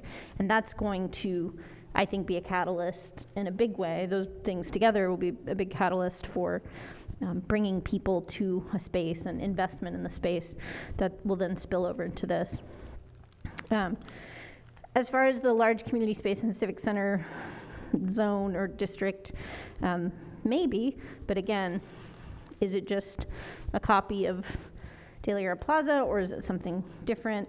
I know in one of the charrettes that I participated in, one of the groups was like, let's just knock these buildings down, and, it's not that simple, but that was one of the pieces, right, to connect more than just Stork Placita, to connect De La Guerra Plaza into State Street. So I think it's an interesting thing to talk about, but obviously there's some practical matters there. The Gateway, the 400 block, agree. It's funny, as I was standing up over here, I was looking at this parade celebrating the Santa Barbara Mission Centennial Anniversary, Centennial Arch on the corner of State and Figueroa Streets, which is actually a really interesting picture, and I wonder how long that was up for, but maybe that's not quite the look we go for, but something to welcome folks, and I think it's going to be such a beautiful change with the underpass project that it will inspire creativity and find a way to, welcome people further up. One thing about the Anapamu piece, I do think enhancing the connection, definitely, because of the library and Library Plaza and the other, into the sort of county and the county building and the courthouse. I would say, I don't want to edge too much into transportation, but we're talking about a street that we hadn't really talked about before. I do think it's a really important cross street for vehicle traffic. I know a lot of buses connect and go over to Anacapa that way, so I would say, I would think an enhanced connection for sure, better streetscaping, but you might need a little more, also to get into the Granada Garage, you might need a little more than 20 feet. It's a pretty tight squeeze now, but just thinking about that and thinking about drop off for the Granada too. So yes, to enhancing the connection, but maybe not just carbon copying the sort of layout we're thinking about for State Street. Let's see. As far as in the concepts, I love the play elements. I think that places, other cities I've been to that have those kinds of things, they're always being used. I love the Channel Island. I imagine it being that kind of soft, spongy stuff. I think that's a great idea. All the, turns out water features are very controversial no matter where you have them. But I think as we think of climate adaptation, ways to cool down is really important. We're lucky to have a tree canopy, but shade structures and things like that. We've been very lucky that it's been quite nice to live in Santa Barbara weather-wise. It's gonna get weird and bad everywhere, and it will happen here too, so we need to be prepared to still have people enjoy outdoor spaces safely without, burning up. So, or getting soaked or floating away or what have you. So I think all those things are important elements. I love that we're starting to see more public amenities and open seating where you could bring your lunch that maybe you brought from home, or when you live in that downtown neighborhood, you made something in your kitchen and you walked out and you're able to eat there. It's very important to me that people be able to exist and enjoy the space without purchasing something. Most people will, just not as, people are gonna come and go to restaurants. They're just gonna do it. It's gonna happen. It's gonna keep happening. Certainly happens a lot now. But to be able to go down, read a book, drink a cup of coffee, and not have to pay for the privilege, I think is really important to keep in mind. Also, I so appreciate the public commenter bringing up public restrooms. I think about that all the time. I did before I was pregnant, but now I really think about it all the time.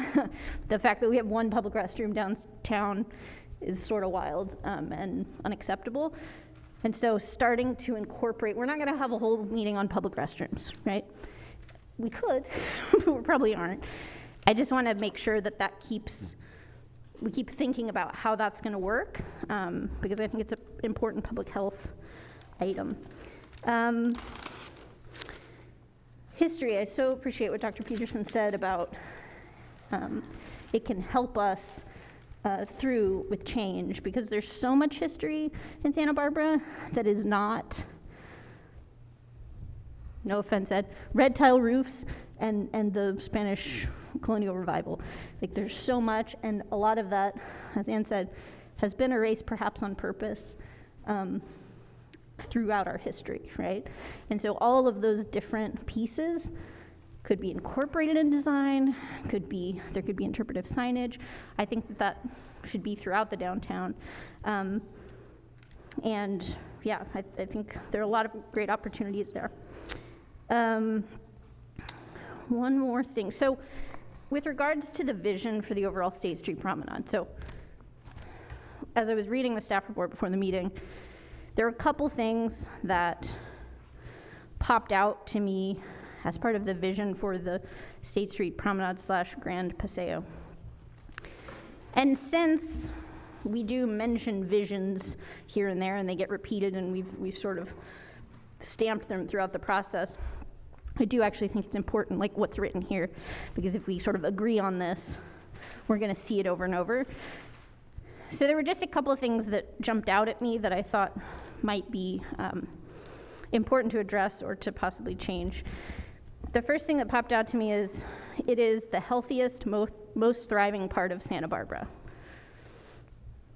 we could go into like how that's going to make other parts of Santa Barbara feel, but I think maybe wording that in a way of it is a healthy and thriving part of Santa Barbara, because I don't know that it needs to be the most, right? Maybe where people live, maybe it's, you know, on the east side, maybe it's on the west side. So I think it's important to not necessarily, say, this is it, this is our number one priority, which people in those neighborhoods already think the city thinks, right? So just to be careful about that.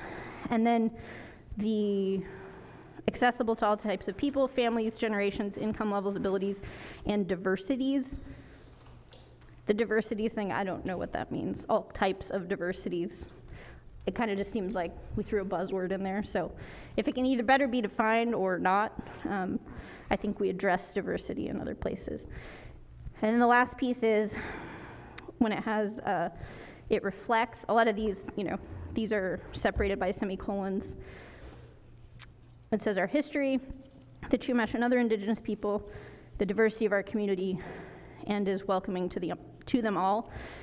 I've said this before, but I just want to make sure we're not saying the Chumash, which is a thing from history, but is still, right, a living group of people. So if they're going to be listed this way, I'd put the Chumash before that, before history. But I just want to make sure that we're not just kind of throwing buzzwords around, but actually are intentional about who we want to welcome in and who we think this space, you know, belongs to, has belonged to, and should continue to belong to. And I think that covers it. Thanks. Robin. First of all, I want to just start by thanking all of the people who came together to make this happen, and the public for their patience in this process, and also their really thoughtful comment and participation. It's really significant, and what we're doing today and we're doing over this past year is really momentous for our community. So I just want to honor and respect everybody who has contributed. Regarding this design, I think it's really an excellent vision. I think it's thoughtful, and it's a design based on our current existing conditions and takes into consideration the challenges of some of those spaces. So I think I really like the vision as it was presented, and a few elements that I think are particularly quality elements of the design are the elements of the sense of place and the design connections that create a meandering and sort of a draw to the next space. And it connects really some of our best assets of downtown, and it creates a way to further, as it's been said, amplify. Certainly like the emphasis on housing, and particularly the emphasis on education, because I think we can utilize the space not only to honor our past, but create what we want our future to look like through the programming and the way the space sits and feels as you walk through it. I like the thoughtful, non-linear connections, and thinking about the signage and wayfinding elements that draw you through those paseos, particularly through the elements of sound and light, and considering those things. As we were talking about the water feature, I want to remind folks that water features don't have to be touchable and you don't get wet. More so in the direction of things like the water feature that's in the La Arcada, which is this beautiful sound that you're sitting next to and you're experiencing these turtles, or next to, say, a riverbed, and that's the sound that you sort of are relaxing into the space. I'm envisioning one of these spaces or multiple spaces that have these interesting senses of sound that differentiate the space. And so when I saw the fountains, I didn't think of getting wet, but more so the sound that sort of like solidifies a sense of place that you can enjoy and feel. Also with lighting, I think through the paseos and the way that it can change will draw you to the next space. I also appreciated the fact that there was some thoughtful color pops throughout the space, whether it was through signage or through these artful design elements, because the space as it is right now is very white and green and orange. And we really do need to break up that space, and so seeing that playful use of color is really significant and nice to see in there. And I think in regards to the 3 different districts, I think that is really thoughtful and does make sense. I like the gateway into the 400 block. I think the Anapamu connection, enhancing that, I agree with Hillary in terms of the enhanced connection, but I do think the elements of more of like, say, a plaza on Anapamu is a nice to have, but not a need to have. I think that space is absolutely phenomenal as it is, and that the courthouse is just this iconic space that adding to it would be nice, but does it have to be? I think there's more need to put a lot of emphasis in that core civic space that was discussed, because it is a space that needs a lot of life and a lot of investment. So that's where I would put money, time, interest, and energy. And those are the end of my comments. Thank you. I'm actually going to skip over you, Chris. I'm going to do the 3 council people last, if you don't mind. I want to go to Peter Lewis, if he's still online. Peter, you still there? Yes, I am. Thanks, Dave. I support all the items under discussion with the exception of the last 2.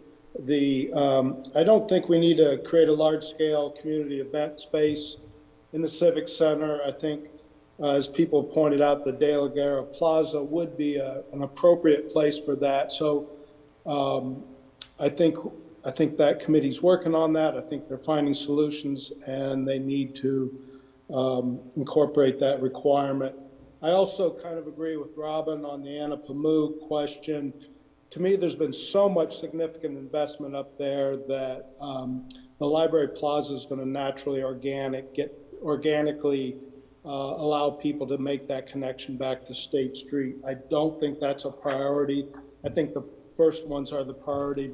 And lastly, I'll go back to the 8-foot width, which I find really problematic and inadequate. And I'll use as my example the blocks I know best. The 400 block currently has a sidewalk ranging from 7 to 10 feet in width.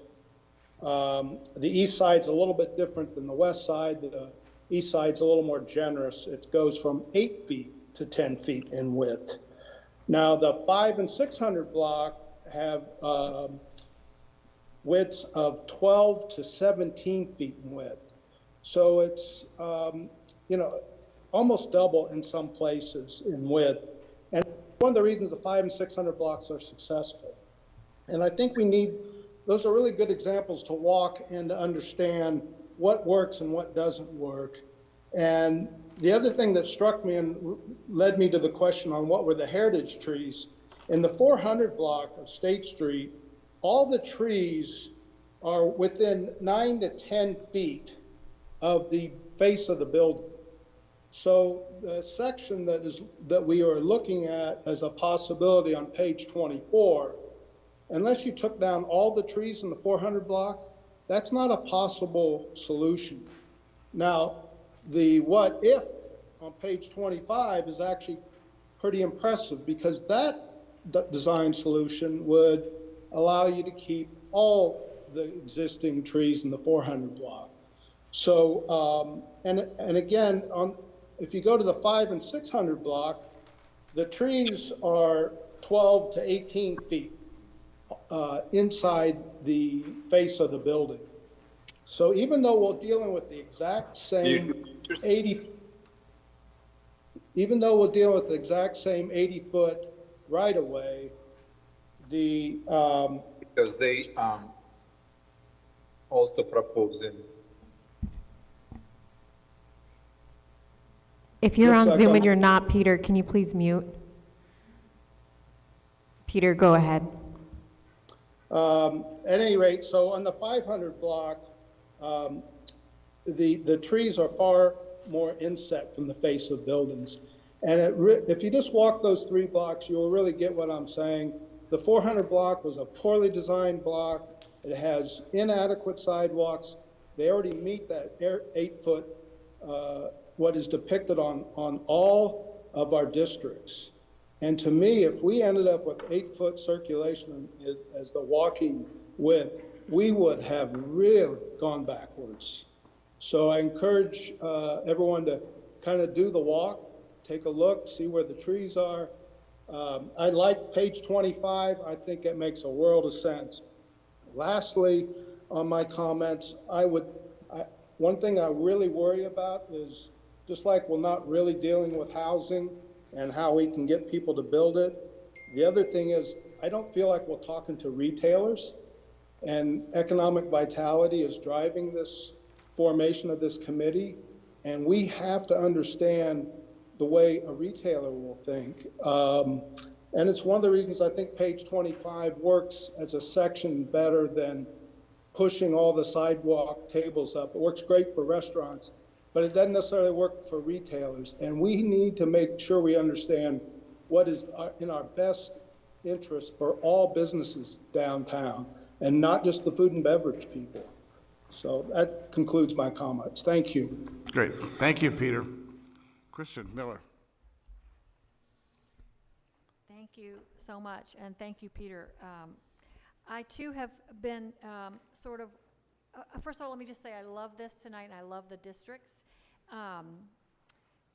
I have been looking for economic data, and even pushing the group a little bit to see if there was a way to have business economic data that flowed into causing the design to be the way we want it to be. And I realize there's some, it's hard to do, but one of the things I want to suggest is that perhaps if we at least maybe set a set of standards for ourselves of 6 business categories that in our Chamber of Commerce groups we've been talking about wanting to emphasize, and that being diversified food and beverage, office and trade, innovative retail, services and personal care, experiential hospitality, and housing.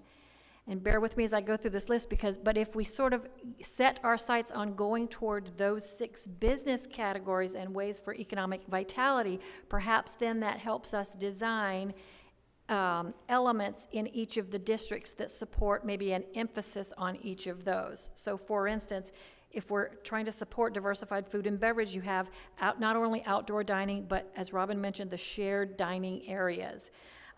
For office and retail, this is your small entertainment and picnic areas for people who are working in those offices to come out at times. Your innovative retail is your kiosks and product demonstrations. Services and personal care, here's a way for you to do your outdoor yoga. Do you have an exercise area or a dog park?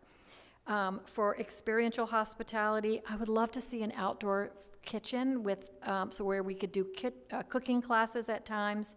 How about a wine tasting? And then with housing and for everyone, the elements of the farmer's market and small market produce. You can't make each district, only one thing, but if we have an emphasis on each of these areas in some of the areas, it can help us support those business areas more. I also want to just say with the districts, I think we're still struggling with what to call each of these, and I don't have the answer, but I am going to suggest that that in some time, what's right now being called the arts district, maybe we consider it being the cultural district. I think we're struggling the most with that center area, if we call it the celebration, civic. What about somewhere in the staff report, it was called the Grand Paseo? What if we call the center area the Grand Paseo? And then we do still have visitors in our centers asking am I in the shopping district? Where is the shopping district? So I don't know if we make one of the 3 areas the shopping district, but we do. I would ask that we consider making that more obvious and apparent. Sorry, I'm talking fast because it's after 7 o'clock. Somebody talked about the chicken or the egg, and I just want to relate that to business vitality and the economy there, that the more people there are downtown, including a variety of people who live there, people from the South Coast who are visiting, and then actual visitors. That all helps the local economy and brings us better businesses. Having the right businesses in the right place also brings us more people. I don't have a grand solution to that either, but maybe if we work on both together, they'll come together. The last thing is, I like these lists in the staff report under each of the areas where there are lists of elements that would be included, and maybe we use those to get a little more specific in each of the areas of checking off which ones we have in each of the districts. Thank you. Great. Thank you. Suzanne? Okay, I will try to be concise and to the point. First of all, I think the direction of the 3 districts and the different characters, I think this is a good direction. It seems to make a lot of sense because that is the way it is, and we're working off of that. I've been doing a lot of thinking about the gateway, and I agree with Diane that the 400 block needs some TLC. It needs something because it is an entrance point from the beach. But that is not my entrance point to State Street. I never come that way. I think there's other entrance points, there's other gateways that we can develop for locals that arrive. Coming off of Carrillo, coming from the freeway, coming from the bus stop or the bus station, I think that is a main entrance to downtown that needs some attention. And I think that could be another gateway. And so I don't look at it as just one gateway to State Street, because people come from different ways. There's the tourists that come from the beach. There's people that come from the freeway. And so that's what I wanted to just kind of think about and dealing with other gateways. I think the Anapamu Street is kind of a gateway to the Arts District. So I think I like the development of treating that street a little differently and doing like sort of an approach. And I understand comments of not restricting it to the way it's being used now or for transportation or buses and things like that. But I do like that attention to including Anapamu and a connection to the courthouse. I think that is another gateway. The other comment the other item I wanted to respond to was where to put the focus. And definitely I agree that the center area and developing the core or the civic area, that was where we could probably put a lot more, whatever you want to call it, funding or attention, because the other areas have things that work, we can just sort of help. And when this is kind of creating something anew. And I do like the idea of creating a large community open space, but then at what cost, right? Something has to give, and I don't know what that would be. And I do think De La Guerra Plaza, which is already there, and it's right in, there has to be a better connection, or somehow a better connection with De La Guerra Plaza. And I do like the idea of this open space, create a larger open space. I noticed one of the slides had a picture of a large open space, and I'm like, well, where's that? We don't have that necessarily, but anyway, so those are my main comments at this time. Great, thank you. Ken?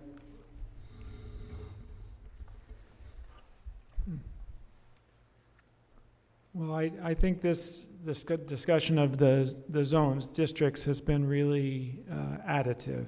So I'm coming away from this meeting, feeling more of a sense of directionality. And Ed made me think about this question about, do we have 2 zones or 3 zones here? But I also then found I really resonated with Hillary's comment that we collectively are going to create that center zone. I think that's right. And it's one of the things that I feel like is, downtown, this promenade is going to be engaging in as much as we engage the people of Santa Barbara. And that's the place to do it, to me. Councilwoman Sned and others talk so much about this idea of communal life and civic life and a place for people to come together. And I want to just remind us that we have these incredible assets in this community of civic organizations and nonprofit organizations and educational organizations. We are so rich in this. I feel like we just need to create the canvas that they can all come and partner with us to fill it up with Santa Barbara. We need to have that space. And I'm open to it being someplace else, but to me, it's in that center space. I have to say that the slide that took my breath away when I first saw it was the slide you just talked about, Suzanne. So that is from De La Guerra Plaza looking to the Balboa Building. And it is a real place. It just happens that there's a few buildings that are there right now. But it took my breath away from a totally center space that could be so inviting to our community and to all of our people and groups and others coming together that really feels like Santa Barbara. I don't know, several people talked about State Street being so linear. It is. It's this long channel with 2, 3, 4-story buildings on each side. So personally, whether it's this area or whether it's an area in Paseo Nuevo, or whether one day we wake up and the Macy's building has just disappeared and it's turned into a park, all I can say is I would love for us to be thinking big, because a real public space, and De La Guerra Plaza is that, but there's something about it being disconnected from State Street that I've been watching it. My office has been on it for 25 years. At the HLC meeting, there was one of the members who said, it's a sad space. It is. It is a sad space. It shouldn't be a sad space. And I'm very excited for the potential changes that are proposed. But this picture took my breath away. So I just wanted to name that. And the last thing I just have to say to Matt is this. It took me 3 or 4 years of living in Santa Barbara before I could pronounce Anapamu. And you got it right every time today. So I think you should get a gold star for that. There you go. Thank you, Ken. Okay, I'm going to move to the council people. Kristen Snedden, Councilmember Snedden. Okay, thank you. This is really exciting, I have to say, just right off. I'm going to go down the bullet points and then just add some extra comments thereafter. So to the overall State Street Promenade vision, yes, overall. This direction that we're heading is, I think, the right direction. Obviously, we'll work out the details.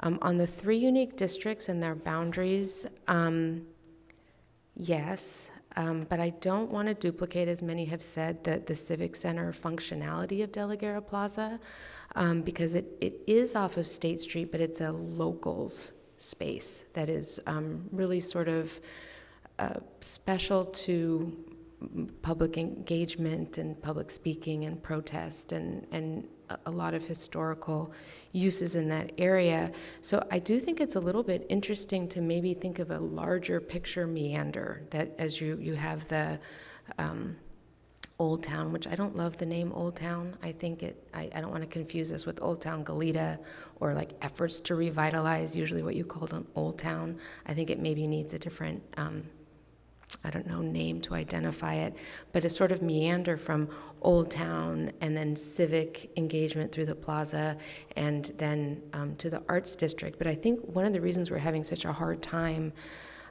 sort of identifying the identity of that middle block is that we don't know yet what Nordstrom and Macy's, may they rest in peace, what they're going to be. And there's so many different ideas. If it's housing, what age of housing? Does it need to be a park right there?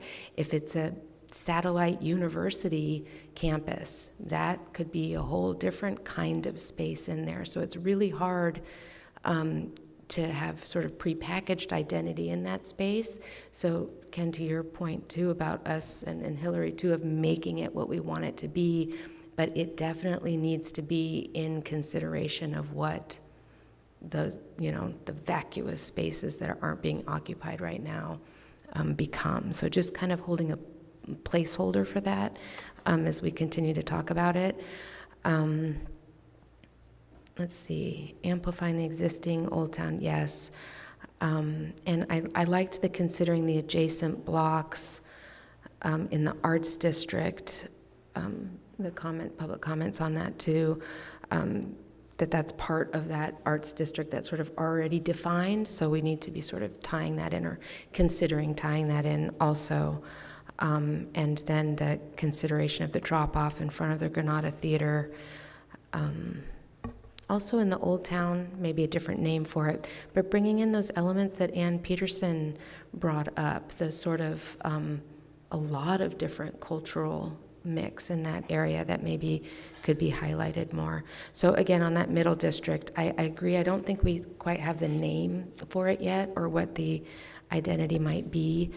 In the designing the 400 block as the gateway, something definitely needs to be done there. Right now, you walk up it, and it's Diane that pointed this out to me, and there's the ugliest K-rails that they almost signal, don't come here, stay back. So we need to do something with that. But I really like the highlight of that there are so many different gateways to this area. And, when I was really young, I think we visited Santa Barbara. It was back when there was the stoplight and there was the, Fifi's ice cream there. And my mom and I got off the highway and we looked everywhere for the courthouse. And this was before Google Maps, obviously, but we never found it. We never found the mission. We never found the courthouse. And it wasn't for lack of trying. So I think that the idea that where locals have their gateway is not where people visiting have the gateway. So I think that's a really important consideration there too. Creating a large-scale community event space in the Civic Center, maybe. I'm on the maybe category on that. I think we still need to know what it's going to become. Enhancing that connection, yes, between State Street and the library. So then I'll just go quickly through some other comments that came up throughout. I do like the consideration of the paseos. I'm happy that they're in there. I don't think we're quite there yet on how to incorporate them. I'm not sure that paseos spilling out into undefined plaza crosswalks is exactly it yet, but I think having them in the plan is a good first step. I'm just not sure we're all the way there on that. Shuttle service, I know it's mobility later, but just yes, we need that. I like the connectivity to Library Plaza, but I also agree that thoroughfare with Anapamu is just so essential for crosstown, so I'm not sure how that goes in. I really like the meanders of that center pathway. I'd like it to be a little bit more meandery and organic. I know this is just preliminary, but it's really angular looking at this point, and I think it could be just a little bit more interesting in that way. I really want to reiterate what Roger was saying about the importance of elevating Santa Barbara history and heritage, and then also tying into what Hillary was saying, yes, please include the Chumash history here, but also the current Chumash community. This is a living community here. This is not history, it's now. And I think we really need to engage the conversation earlier rather than later, sort of as we're defining these spaces and recognizing that we're on unceded territory and we need to maybe acknowledge that and act sooner as part of the conversation. Let me be really clear here. Housing. Yes, I think we're all clear on that. And I'm glad that we'll be discussing that further. And really thank you to Diane for highlighting that we just cannot keep talking until we talk about where are these identified housing priorities. And the adaptive reuse is an important part of that conversation. And then again, you know, a lot of people have different ideas about what's going to happen with the Macy's space, the Nordstrom space, and those are big hanging questions that will help us sort of define that middle area, including like, you know, a grocery store. It's a pretty much a food desert through there, unless you're talking about just restaurants. I mean, if we are going to have housing, that kind of thing. And but it came up in public comment at a different meeting, but school possibilities also, and not to bog this down, but I'm just going to sprinkle that comment in here now. I like the consideration of extending the canopy. Very much in agreement with Peter Lewis's comments about the 8 feet not being wide enough, so that would be like the absolute bare minimum. Restrooms, and the public comment, humanized restrooms. And Hillary, congratulations. And just remembering Nordstrom, it wasn't just a restroom, it was a family room. You could nurse your children, you could change them out of their outfits that they got wet in the water feature or whatever. It was a really important space that I sorely miss in many ways, and there is no replacement for that now, so that's sort of an immediate, but we really should be considering that if we're hoping people are going to be using this like park space. We need to have not just individual stalls, but family restrooms and spaces for all kinds of considerations. More lighting, I know that's going to come later, but I just want to throw that out there, that lighting will be important. Love the community tables idea in some areas. I think that's a really great idea. And I'm just going to go out on a limb here. I really like a little bit of grass or green here or there. Back to the slide that took your breath away.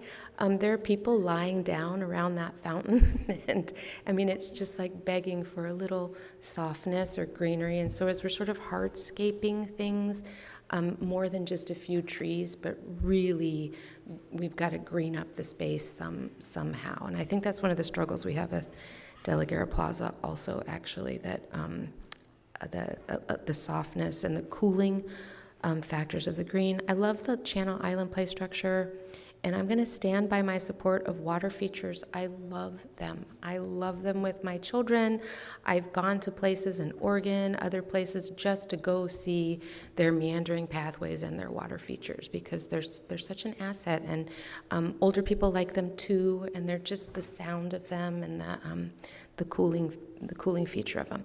And then if I could, there are a few things that just, maybe I could end with this. On the August 29th meeting, and maybe we could send the memo out to the committee of things that are being considered in the short term, but definitely looking at deep cleaning, designating pedestrian-only blocks, designating separated bike lanes, temporary, all temporary, but I just want, it's sort of an update out, just report out that those are coming to discuss, and also a small, slow, accessible tram or people mover on State Street, and then design standards with HLC. So because those all are important to this body too, I thought I would just report that out.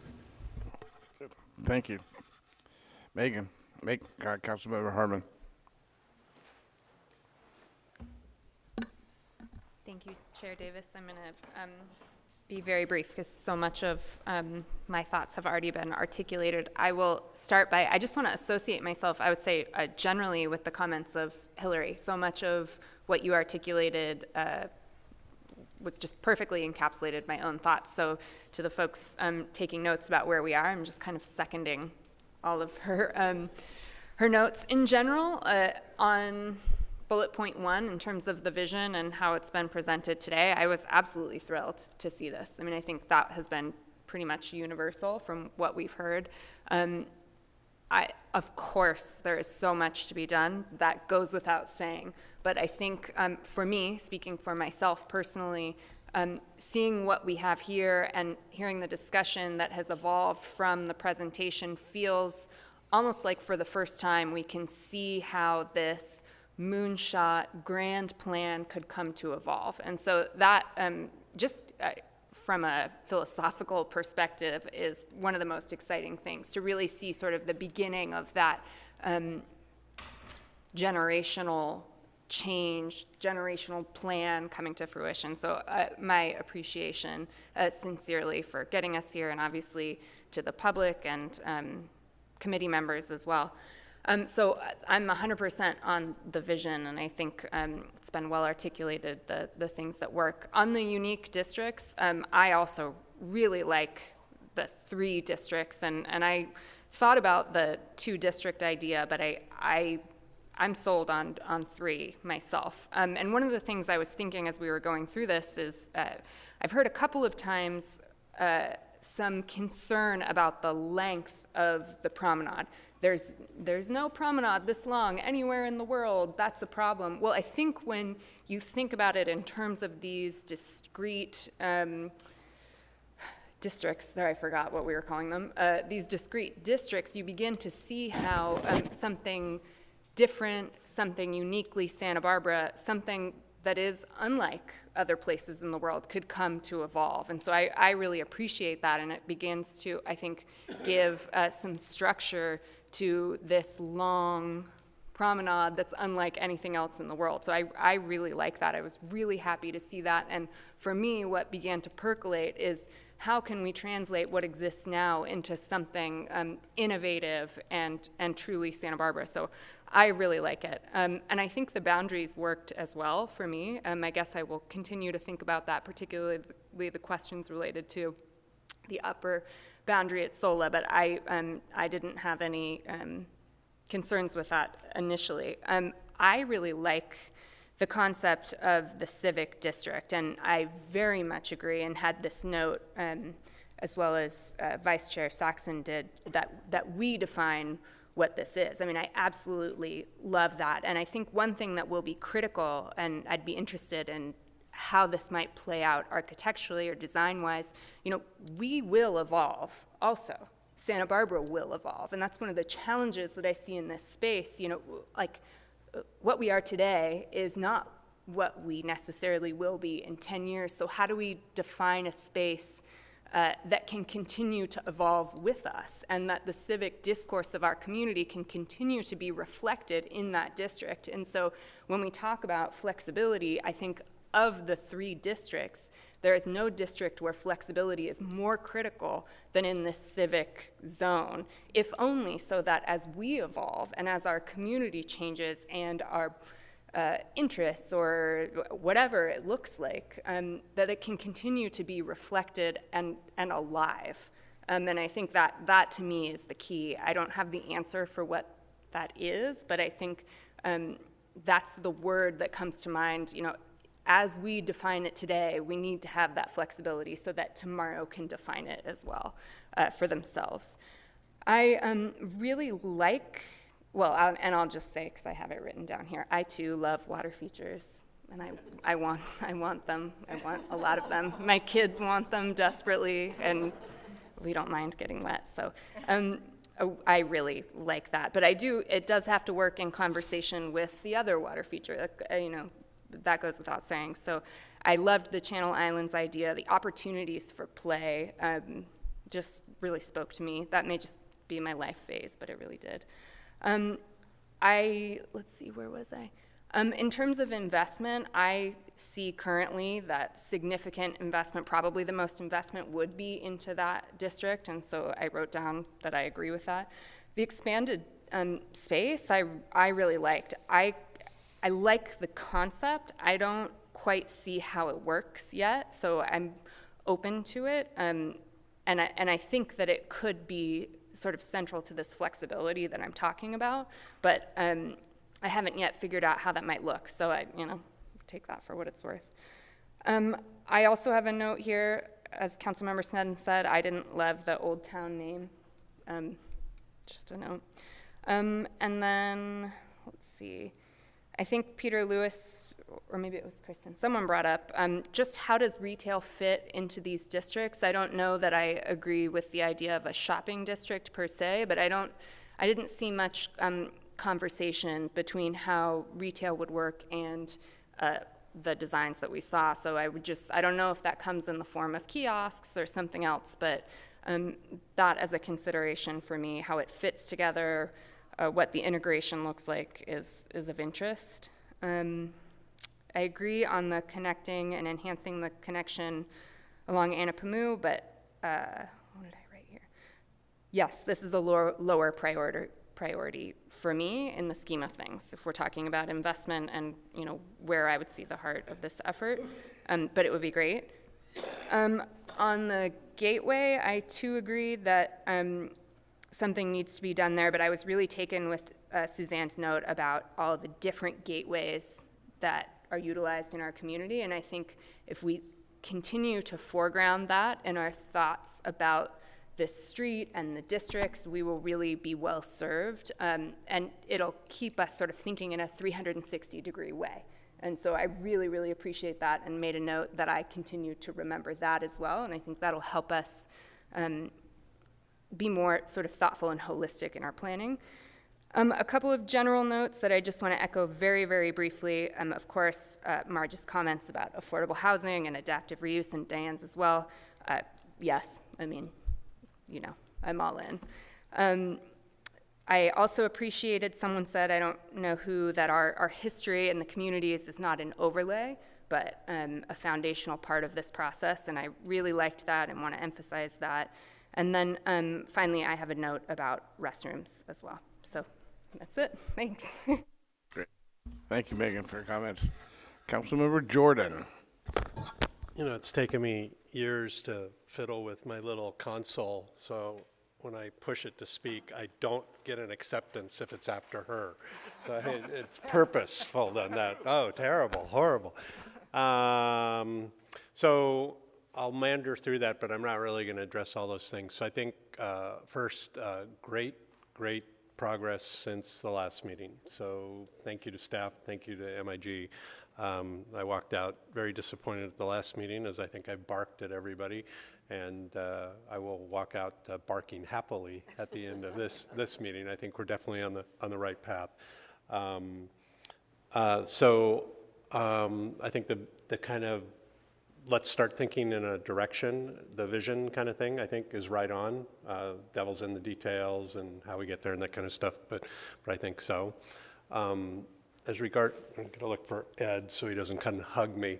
I'm intrigued by Ed's comment on maybe 3 districts is too much, but then I'm thinking maybe 4 is the right number. So where I see the problem there is that I see a cultural historic district starting at De La Guerra and going for a couple blocks where it's very intense and cultural and hysteric. So maybe really what I have a problem with is not the 3 districts, but the framing of that part of the district being called civic and not being called civic and something else. So I don't know, but I don't think the area that you've outlined at civic is predominantly civic. I think it's shared with a lot of Presidio grounds and other historical stuff like that too. So I'll leave that to you to resolve.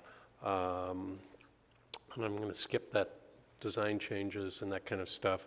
Let me just go through my notes, and then I think I'll get most of those. And these are out of order, of course, too. So I like the one example you showed of some zigging or zagging, and whether that's zigging or zagging or meandering, where we could get away from that with fire approval. I know there's a crowd out there that likes sitting uphill on State Street and looking for a long direction down State Street. And 100 years ago, you could see the water before all the trees and the buildings. But I kind of like the meandering kind of whimsical part of it too. I really, really like the change from linear in the middle district, as you have it right now, to where it becomes a focus on crossways type of engagement rather than linear. I think that's a really cool idea that breaks it up and changes it so it's just not the same for 12 blocks. In regards to the gateways, I'm not a big signage fan. Don't need another sign in Santa Barbara, I don't think, but something you could do there with icons, whatever, some type of architectural, statuesque, certain trees, whatever, a combination of all of that. And I agree with all the comments you've heard about, they aren't just at the base of State Street. There are other places too, particularly crossways. And if you can find a way that could be replicated, I mean, who would have thought that we would be moving into the rock pile to build the hotel and shopping center 50 years ago, but that's where we're going. And so there will be other eventual gateways to a city that sprawls out in that direction or some direction too, where you'll have to reconfigure your gateways. I like Michael Becker and Peter Lewis's comment on the 10-foot sidewalks, but I'm hesitant to adopt moving the food and beverage away from the building because we don't control the state laws regarding where I can walk and deliver an alcoholic beverage. But if that was resolved, I think moving them out there offers the most flexibility for both the sidewalk and the most flexibility for having those taken down to do programming in the street where you need more than 20 feet. So if somebody's really going back to parades on State Street, that'd be the easiest. You just pick up your tables and chairs and umbrella, fold them up and put them away, and all of a sudden you've got a 40-foot avenue for parades. Had the same question on, are we talking about or identifying a retail core? And I assumed from the way I saw it, it was going to be the civic district. That seemed to be the sense I had when you changed to a crossways kind of thing. But I think, as they're wont to say, I think you need to study that some more and explain what that looks like and feels like and what we want to do. I love the repeated comments on moments of joy and play. And as the team knows, for me barking at them, anything we're doing to emphasize a park-like setting and environment on a former street will have my full support. And in fact, I made a note on that slide that talked about areas of agreement. I just wish we would lose the phrase, keep State Street closed to cars like I'm defending the Alamo, okay? And find some other way to say where we're all going, which is like emphasize streets converted away from constant vehicle use, okay? So it's already sounding, it just continues to sound offensive the longer this goes along when you say, that's our goal. Put the gate down and keep them off the street. I just think that language needs to change. I'm going to take credit for your breath going away. As the team knows, I barked at them like if we were looking at a 50-year plan, why the hell aren't we just knocking down all those buildings on the east side of State Street in front of De La Guerra Plaza, and what would that look like? Now it will put some breath back in your lungs because one of those buildings on the corner is a historic building, so we would have a problem. But we could leave that one there and knock all the rest of them down. But so I want to thank you for including that graphic, because I think if you're really thinking like what if, that is a big what if.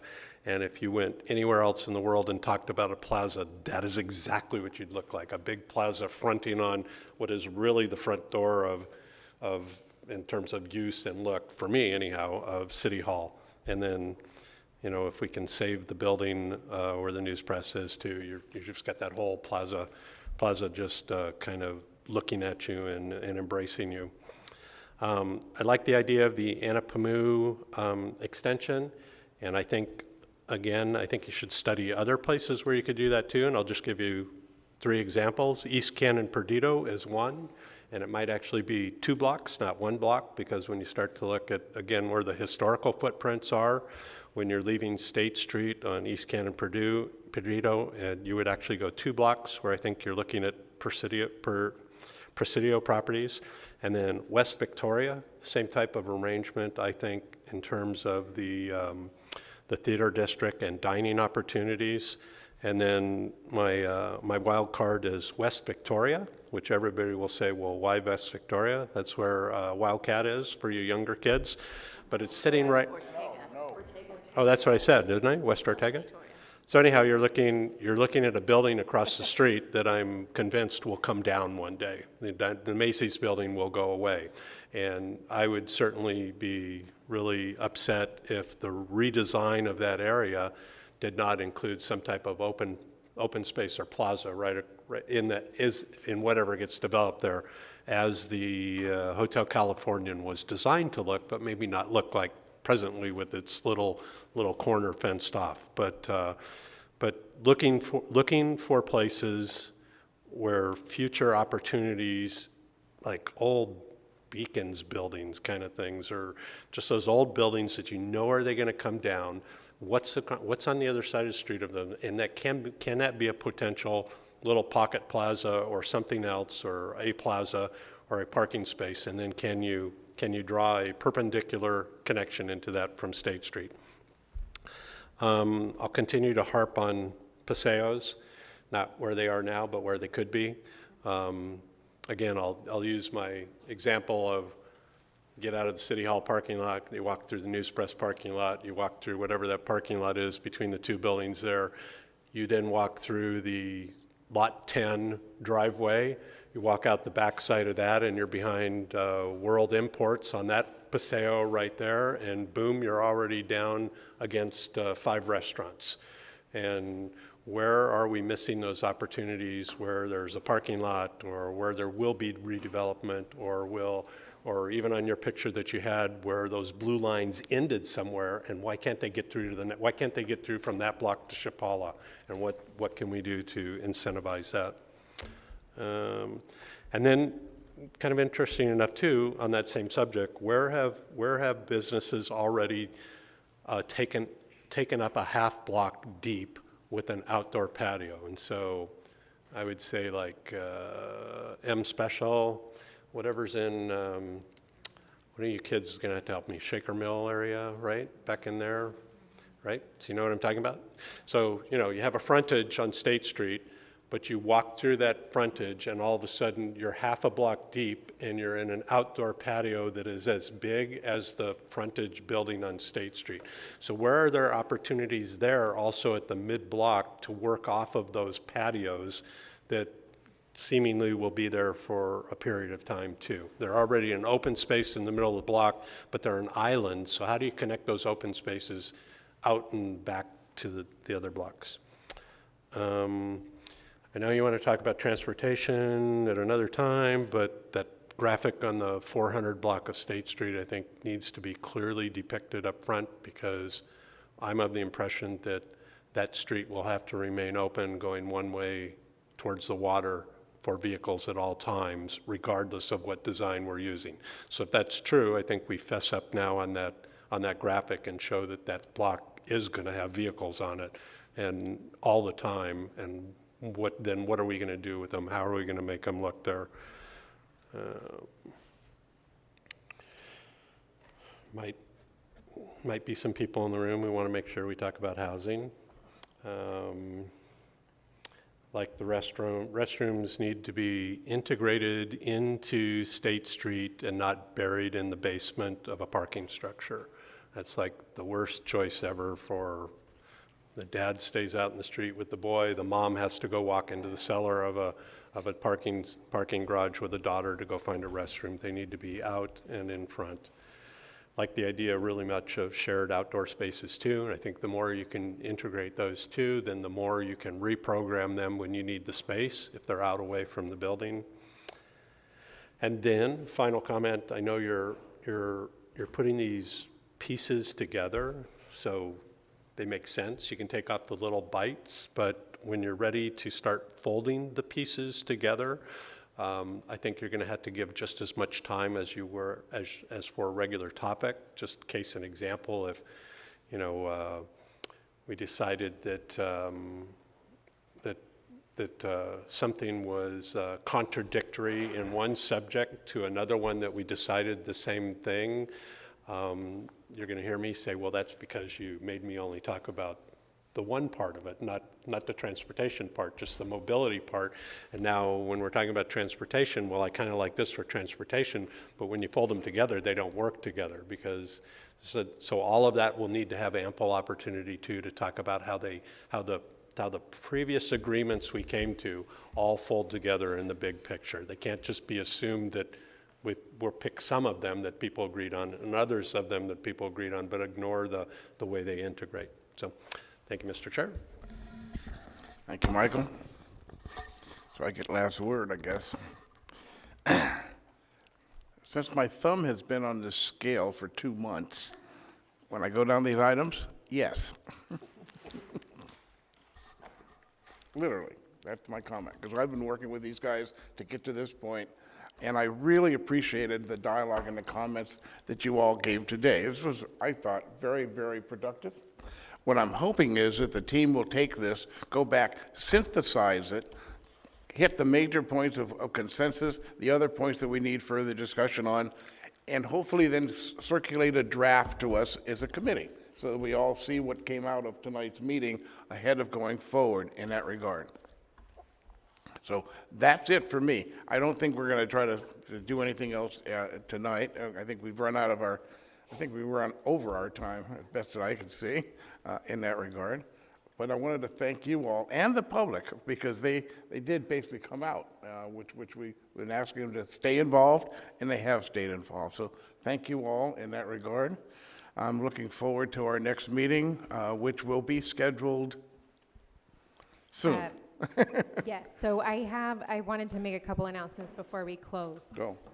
We are tentatively looking right now at September 11th for the next meeting. It would be an afternoon meeting, likely starting around 12 p.m. or 1 p.m. I'll get you the exact time and confirmation of the date very soon. But if you do have a conflict around that time frame, if you could please email me directly and let me know. I'd want to make sure there are enough SSAC members so we can hold that meeting. That will be the transportation overview and history for State Street and the downtown area in terms of transportation that Public Works staff will provide. And that is really sort of an intro as we talk through some of the mobility questions around concepts. The next meeting we are looking at is tentative for October 9th. So I will finalize that and send that out to you all shortly, but if you could hold both of those dates, September 11th and October 9th. The October 9th meeting likely will be in the evening, or in the afternoon starting around 3 o'clock. That one I would hold, I do believe that'll take probably similar time frame to what tonight was, so I would hold 4 hours. And then we do have a regularly scheduled meeting, I think it's October 23rd. And then we have another meeting scheduled for December 11th. So please hold those dates as well. We may add a November date. I think that's probably pretty likely. And I will let you know when that date is also. Great, thank you, Tess. October 9th is Indigenous Peoples' Day. I think it's a holiday. Just. Sorry, what did you say? October 9th is a holiday. Okay, I did not realize that. Thank you for letting me know. So that, I will look at October dates and get back to the group. Okay, great. You got my email on that police department thing too on the 11th, right? I did. It's anticipated to be in the morning. You'll talk to them? Good. I did, yeah. Okay, I'm just going to make one editorial comment as chair. Hopefully in the mobility discussion coming up at our next meeting, that discussion facilitates the visions and the concepts we've talked about tonight and doesn't attempt to dictate solutions in that regard. In other words, how do we make this work? That's where I'd like to go. Okay? Okay, with that, I'm going to thank you all again. Wish you a good evening. Drive safely home, and we will see you soon. Thank you, staff. Thank you, MIG.